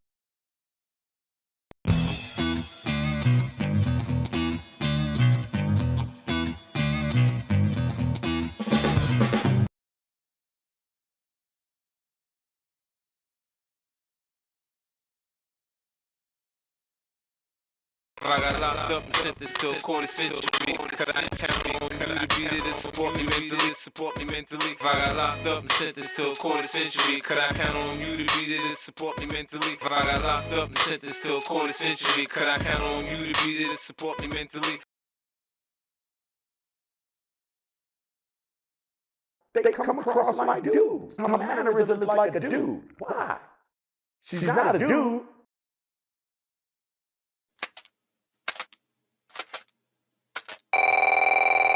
Hey, LaRonda. Now, I got 4 people on hold, but I can't talk.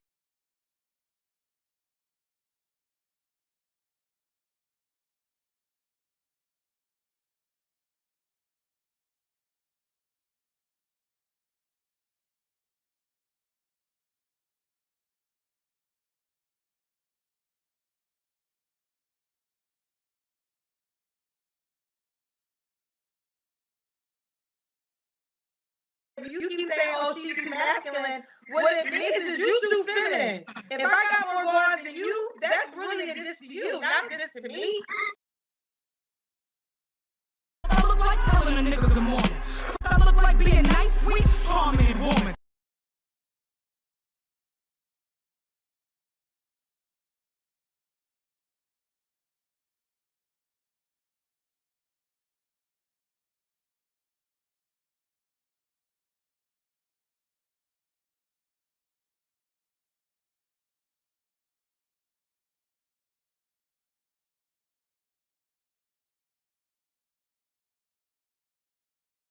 You tell someone you're single and you look good, I'm riding around and I got a drop top for the summer, a truck for the winter, you know, the work truck out front, and folks is looking at the outside like, why is she single? Why does she have? There's nothing wrong with being single. I'm single, sexy, happy, living and enjoying life. And when the right one comes along, by the grace of God, I'll know it, and we'll move ahead from there.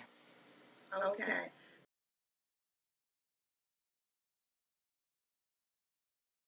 Something is wrong here.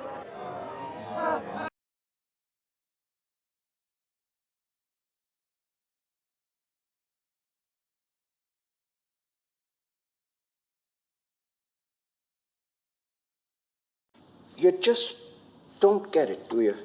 You don't. Especially as a woman, by the time you have made it to the Kendra Call-In show, that should be the immediate red flag that you are at rock bottom. All right, you are officially at rock bottom. She's brainwashed, dumbed down, emotional, and has no clue as to what she's talking about.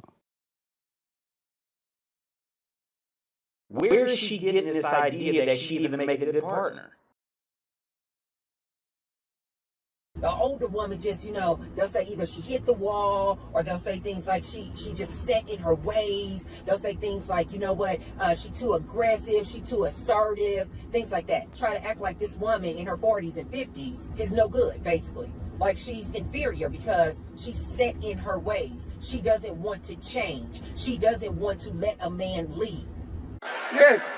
They don't want a woman their age because they know darn well a woman their age is not going to tolerate nor endure their nonsense.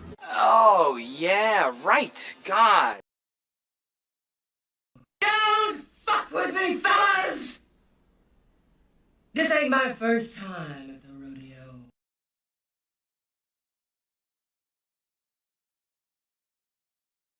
That's a hard nigga.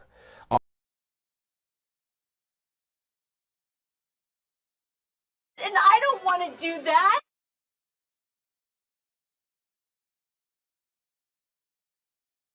Oh, what a strong woman. Hear me roar. Such a strong woman.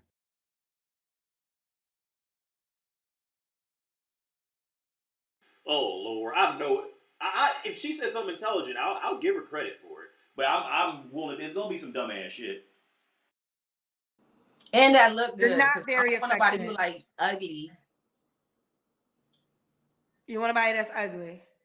not just like mad ugly. Like, you know, like just be attractive. Okay, he has to be attractive. Cherie? Hello? My bad, Kendra. I'm getting phone calls. You know it's Friday. Oh, okay. So you say you want him to be attractive. Don't find that suspicious. You know I'm getting phone calls because it's Friday. Huh?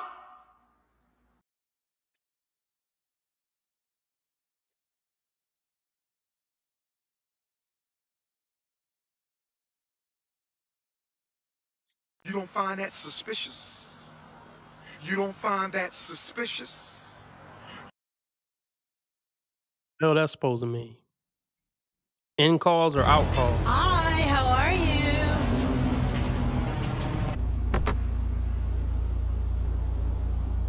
It's better Yeah, if we like I find don't want him somewhere to be like private, short, baby. right?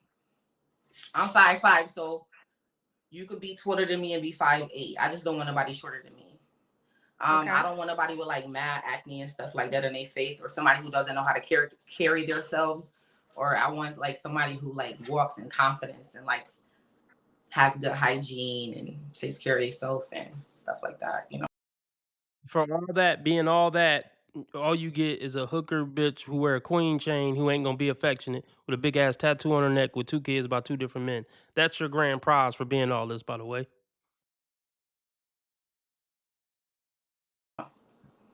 And puts Okay. me first above any and everything. Put you first above any and everything, but I don't even get affection, y'all. And I gotta like take care of your 2 kids by 2 different men, essentially. And I gotta put you above everything else. But I can't get a hug and a kiss.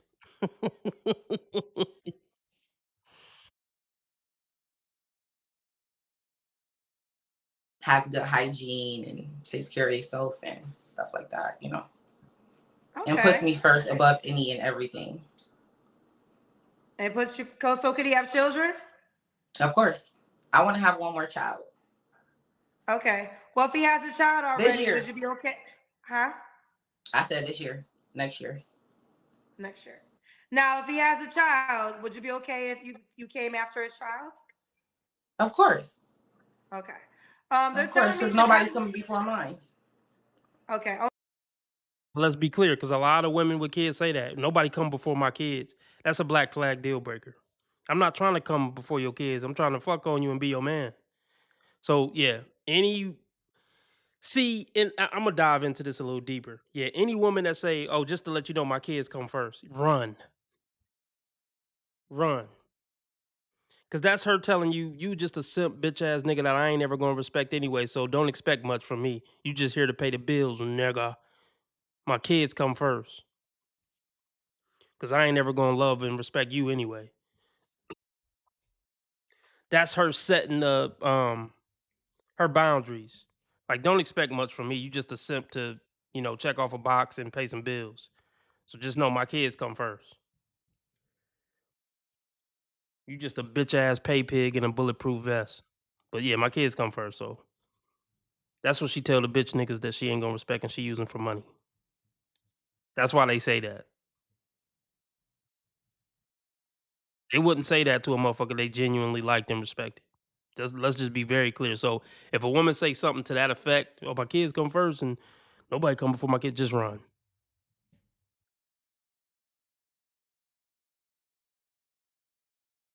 It's officially stepdaddy season. Yeah, what up? I got the car seat in the back. Let's go to the park.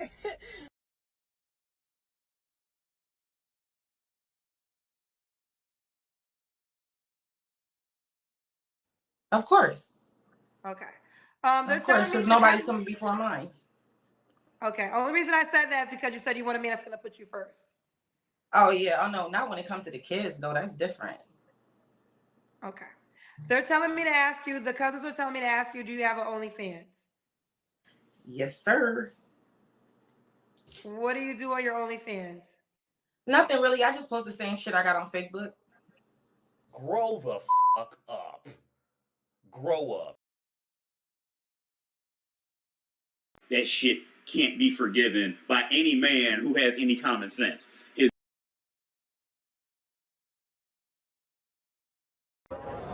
Dead giveaway. Dead giveaway. Charles Secretary. Dead giveaway. Absolutely not. Women have it hard. Okay, women have it hard. You have no idea what women go through every day. Okay.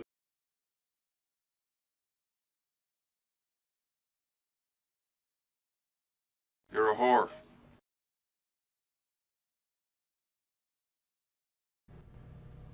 Out of pocket for that shit. Way out of pocket. What do you gain from that?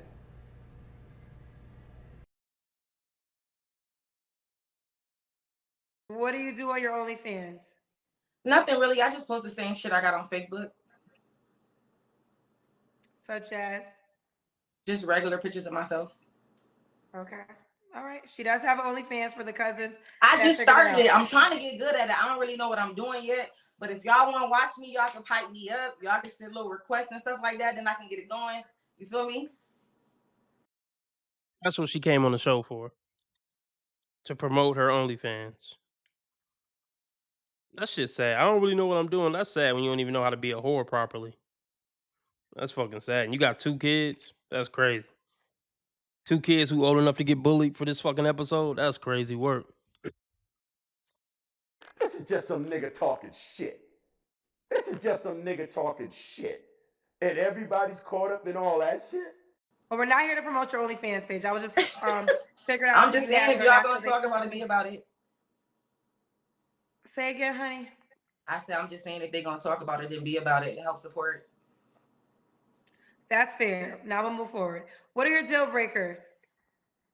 Kendra really don't like this one. Look at Kendra's face. She really don't like this one.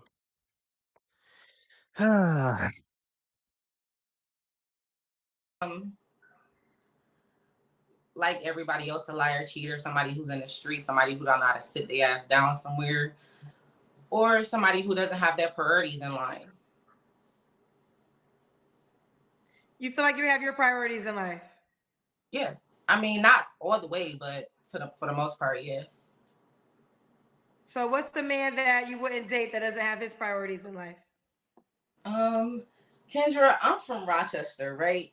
So where I'm from, there's a lot of dudes out here who like, they don't got it together. Like they worried about the wrong thing. They worried about how they look. They worried about shoes. Who worried about how they look in shoes? You talking about acne and being tall and being fine. So what the fuck are you talking about? You got a queen chain on. Like, oh my God. Never mind.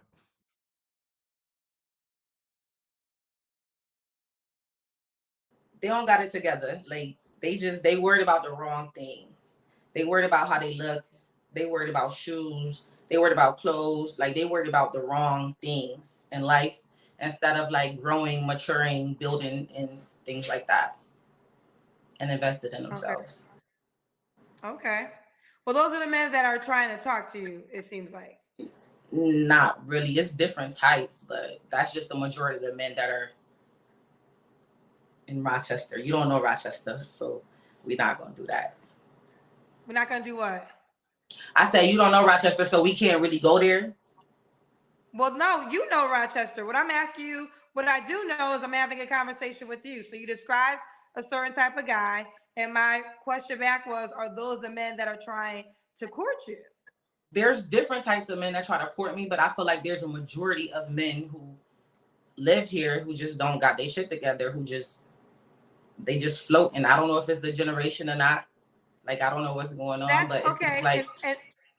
And not to cut you off, but that's fair. Now, my question is, do men that have their shit together try to court you? Yes. What's up with those men? Why can't you date them?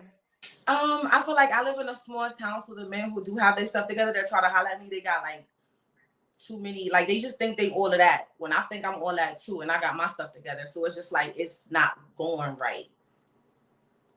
Like they think they can have multiple women, but I feel like, you know. Exactly. That's the same story with all these women that I go over. The men who do got their shit together, if they do fuck with you, it's just gonna be you just gonna be another roster person. That's all these women's problem who can't lock down a man. This is what it boiled down to. If a woman want to succeed in the dating market, she has to pick a dude that the other bitches don't want. Or she gotta pick the dude and lock him down in high school. Like, by the time a man's succeeding, he's not just gonna have one woman. By the time a man is the man, he's not gonna have just one woman. That's the conundrum for most women who fail in the dating market. You were supposed to get him before he became something, and then he would feel some obligation to you. But once a dude already demand, why would he have one woman? That's the part where they get hung up on. That's the part they get hung up on. A man who get bitches is never gonna value one woman like that unless he, been with her since high school or college. That's what these women don't get.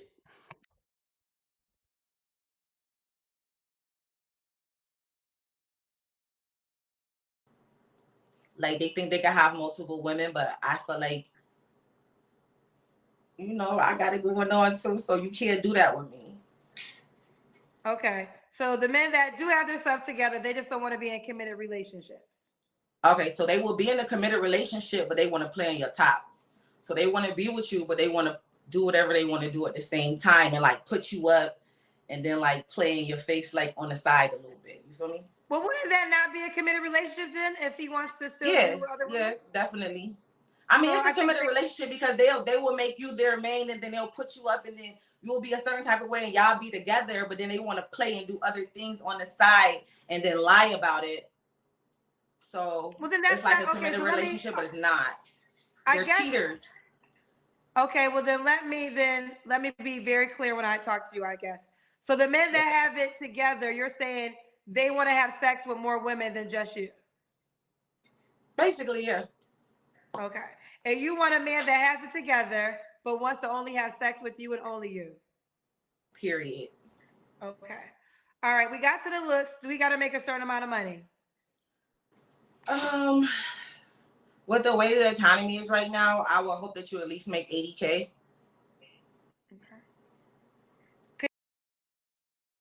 I hate when they say that.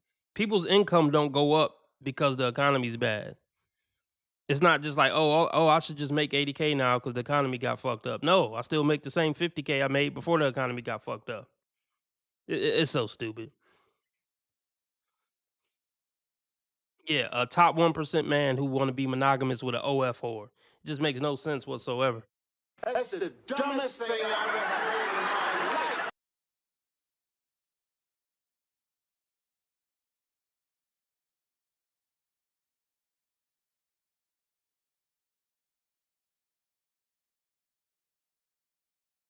With the way the economy is right now, I will hope that you at least make $80K. Okay. Could he have children? Yes, of course. Do you want more kids? One more. One more. All right, let's do the Kendra cam. Ooh wee. Okay. Gosh. Okay, hold on. Okay. Look, you have a nice shape. All right. Okay. So, Sheree, Rochester, New York. Do you want him to be in Rochester? Not really. Okay, you're willing to travel. 38. What's the age range you would date? I'll say 35 to like 55. 35 to 55. All right. When was your last relationship? 3 years ago. You don't have to answer, but I'm going to ask. When's the last time you was intimate with someone? Not answering it. Okay. 3 flaws you have to work on. My patience. Not being so tick for tack. Because if you do something that make me feel a certain type of way, then I'm gonna do something to make you feel a certain type of way. And like I said, my patience and stop procrastinating so much. I'm a big procrastinator and I'll do things at the last minute. Okay, say it again. Procrastination. So they're telling me to ask you this. DT said this. He says, she's pretty, Kendra. Would you discontinue posting on a sex worker's website for an honest man? So I guess Why would you want her to see? These dudes be trying to save a hoe. Why would you even get involved in this? Would you stop posting on OF? The fact, see, men, a lot of men don't have standards. I get it because they don't have any action on the dating market. So they feel like they can't have standard. Like, if you know what I mean. They gotta just take what they can get. Bro, you better off just being single and lonely than trying to clean up a OF bitch with a queen chain. Like, so that's just a stupid question from the start. Kendra, would you discontinue posting on a sex worker's website for an honest man? So I guess the question Of is, would course. you give up your OnlyFans page for an honest man? Of course, as long as he helped me in the way that I need to be helped in. What does that mean? So he has to give you the money that you So if he eventually can help me want? financially to where I feel like that's not something that I want to do and he's going to be there for me, then of course. Why would I? Okay, so you would give up OnlyFans only if he's going to supplement the money that you would miss from it? Pretty much. Is there a dollar amount to that? Like I said, just make at least 80K and be able to support me financially. I just got started on OnlyFans. I don't have no motion yet. So how would you know? Because you said that you would give it up if he's going to support you financially. So how much money would you expect a month in order for you to let go of OnlyFans? Oh, like as far as like that means that I'm supplementing the OnlyFans for what I'm making on OnlyFans for that person. That's what you're saying, right? And I'm telling you guys. Hold on. This is what you're saying, Cherie. I asked you the question. DT sent $5 for me to ask you this question. And the question was, would you discontinue posting on a sex worker's website for an honest man? I don't feel like it's a sex worker's website though, but go ahead. Okay, either way, you said you would if he was going to supplement the money. That's what you said. So I'm asking you, how much money is that to supplement? I don't know, at least $4,000 a month then, let's say that. He's definitely not making $4,000 a month, but she just threw a number out. So you want him to essentially pay you, what's $4,000 a month? So times 12, $50,000 a year to not be a sex worker. And then these bitches do be trying to find ways to not consider themselves a sex worker. They be trying to find every mental gymnastic to not consider themselves a sex worker.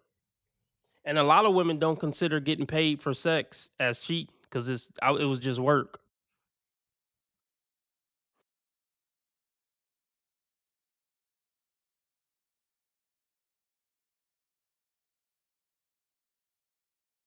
This is a really old episode, by the way, too, just in case anybody was wondering. This isn't recent. This was a year ago.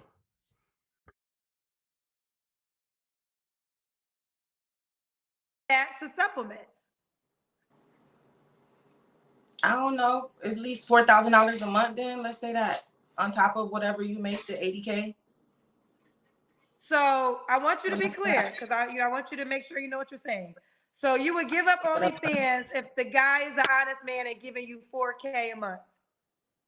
It's really not about the money like that, Kendra. So like, it's really not that. It's just that if you can financially support me, it's really not a dollar amount. I'm saying something just to say something, like to put something on it. It's really not a dollar amount. As long as you can help me financially support myself and my child, then it really doesn't matter like that. As long as you're there for me and we have an understanding within each other, it's really not that deep.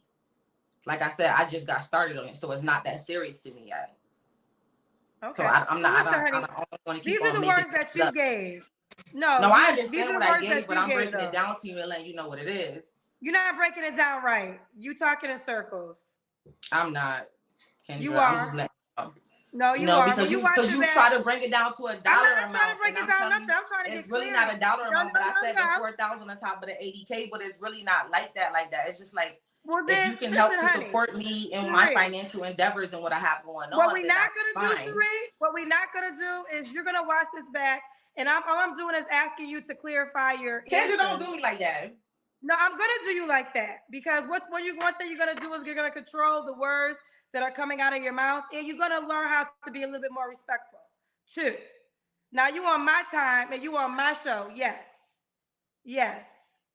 All right, you got it. So the question was clear. He will never see. They will humble themselves for Kendra G. They will humble themselves in certain situations with women. She would never tell a man in an argument and in a heated debate, "You got it," in a quiet tone. She would never like bow down like that to a man. Ever. Now, to be clear, we're gonna read some comments. The comment section was on Mary Cherry's side. Now let me see what side I'm on. Here's the thing. Mary Cherry's an idiot, respectfully. I ain't trying to be like an asshole, but we know. I'm a nice guy in real life, but I'm an asshole on the internet. Look, she's an idiot. Kendra's an idiot.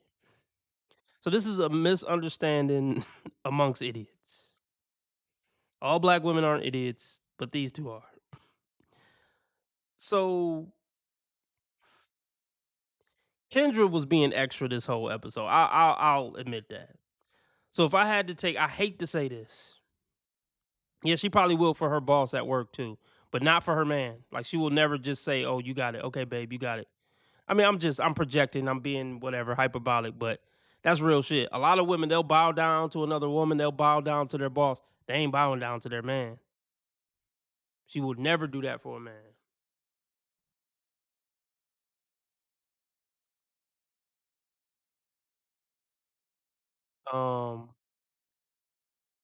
Okay. Bust Down just said, "Bro, women don't give a damn about none of that. If you ain't got sex appeal, you're finished." I don't believe in that, Bust Down. I don't. But I hear you. And thanks for watching the content. But I'm not one of them black pill guys that say if you not a 9 or a 10 in the face, you can't get bitches. I don't believe that. Cuz I've seen it in my real life. I don't believe that. There's dudes who ain't tall and who don't look that good and who don't got a lot of money who get bitches. They might not be 9s or 10s, but yeah, that whole thing about if you ain't extremely sexy, you can't get a girlfriend, I don't believe that at all. But look, but for the record, during this exchange, Kendra was on one. Kendra was being extra. Kendra was looking for conflict. And yeah, Kendra was mad before the whole OF. The OF thing took Kendra over the edge. Kendra already didn't like this chick. Kendra was already in a bad mood from some shit earlier. So this was just a recipe for disaster. And then her promoting the OF just took her over the top. So let's do a poll.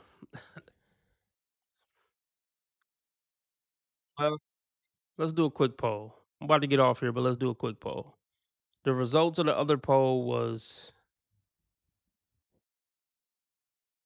Damn, where the other poll? Okay, the results of the other poll was, what percentage of men get laid for reasons other than being sexy? 62% said 10%, 18% said 20%, 12% said 50%, and 6% said 33%.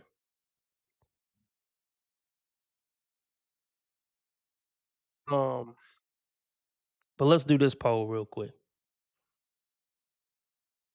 Let's just say, is Kendra out of line for treating her this way? Is Kendra in the wrong? Let's just say that. Is Kendra in the wrong for how she's acting? Let's just do that. Yes or no? Let's get the votes up, y'all. Is Kendra in the wrong, yes or no, for how she's treating this lady and how she's acting in general?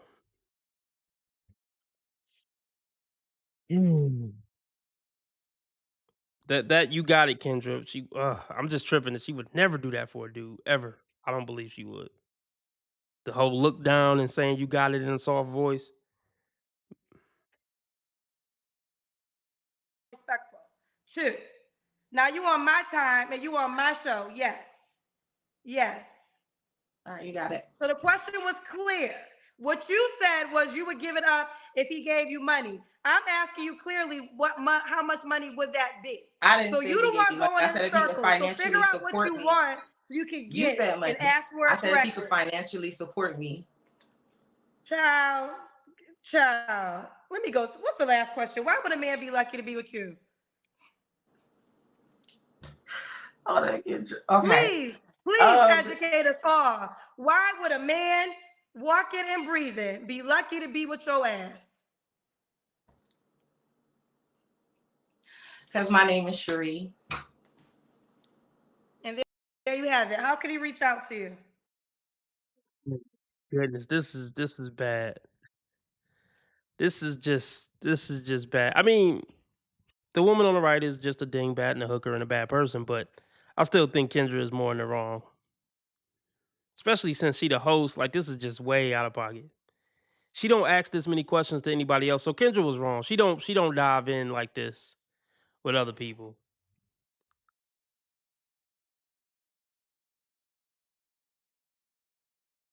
Let's just. On Facebook is Mary Cherry, and Instagram is Mary Bands, and then my OnlyFans is Mary Cherry as well. And there you have it. Bye, girl. Woo, child. Woo. Child, y'all testing me tonight, child. Now, I told y'all I be trying to be a Christian-ass woman. No, don't start with this blasphemy shit. Let's read the comments and then I'm out. Yeah, people were clowning her kitchen. I don't really see nothing wrong with the kitchen. What's wrong with the kitchen? I mean, it's just a regular kitchen, man. I see. Look, I'm not into clowning people about money and shit unless, well, it depends. If you come on here acting like you this big boss and then you got a crazy looking kitchen, okay.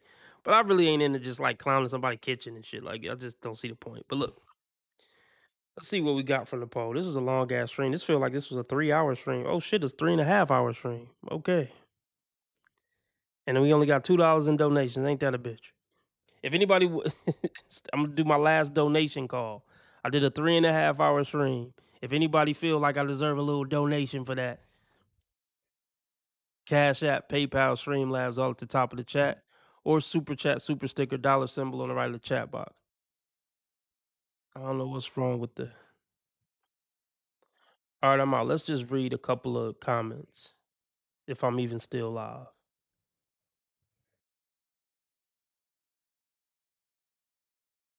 People are clowning the. Yeah, she treating her the way she treat men. That's facts. People are clowning her kitchen. Who cares if it's not high end? It's clean and sanitary. I've seen high end kitchens that were nasty. Okay, whatever. Kendra must be on her cycle, giving that girl a hard time from the jump. Damn it. Yeah, that got 144 likes. Kendra writes things down, but still asks the same question over again. Well, that's 232 likes on that one. I'm gonna throw a like on it. We not gonna act like Kendra isn't the problem sometimes. Like, her energy was off from the top. That's a fact. This lady was pleasant. Kendra was not. Kendra seems to pick and choose who to be kind to. Facts. Kendra, you were dead wrong and honestly owe her an apology. Man, Kendra ain't never gonna apologize. All right, we out. 3.5 hour stream. I'll see y'all tomorrow between 6 and 8 p.m. Central tomorrow. Join the membership. I did an exclusive episode earlier today. If you want access to that and a bunch of other exclusive episodes and perks, join the membership, link below. Check out merch, link below. You can get merch like this, Proverbs 21:9 cup. It's better to live on the corner of a house than deal with an obnoxious ass bitch hanging out the window, waving her fist. Link in the description. Follow me on Rumble. It's the cool new hip place to follow Kendra G. Or follow Kendra G. Follow me, RB. I'll see y'all tomorrow night, y'all.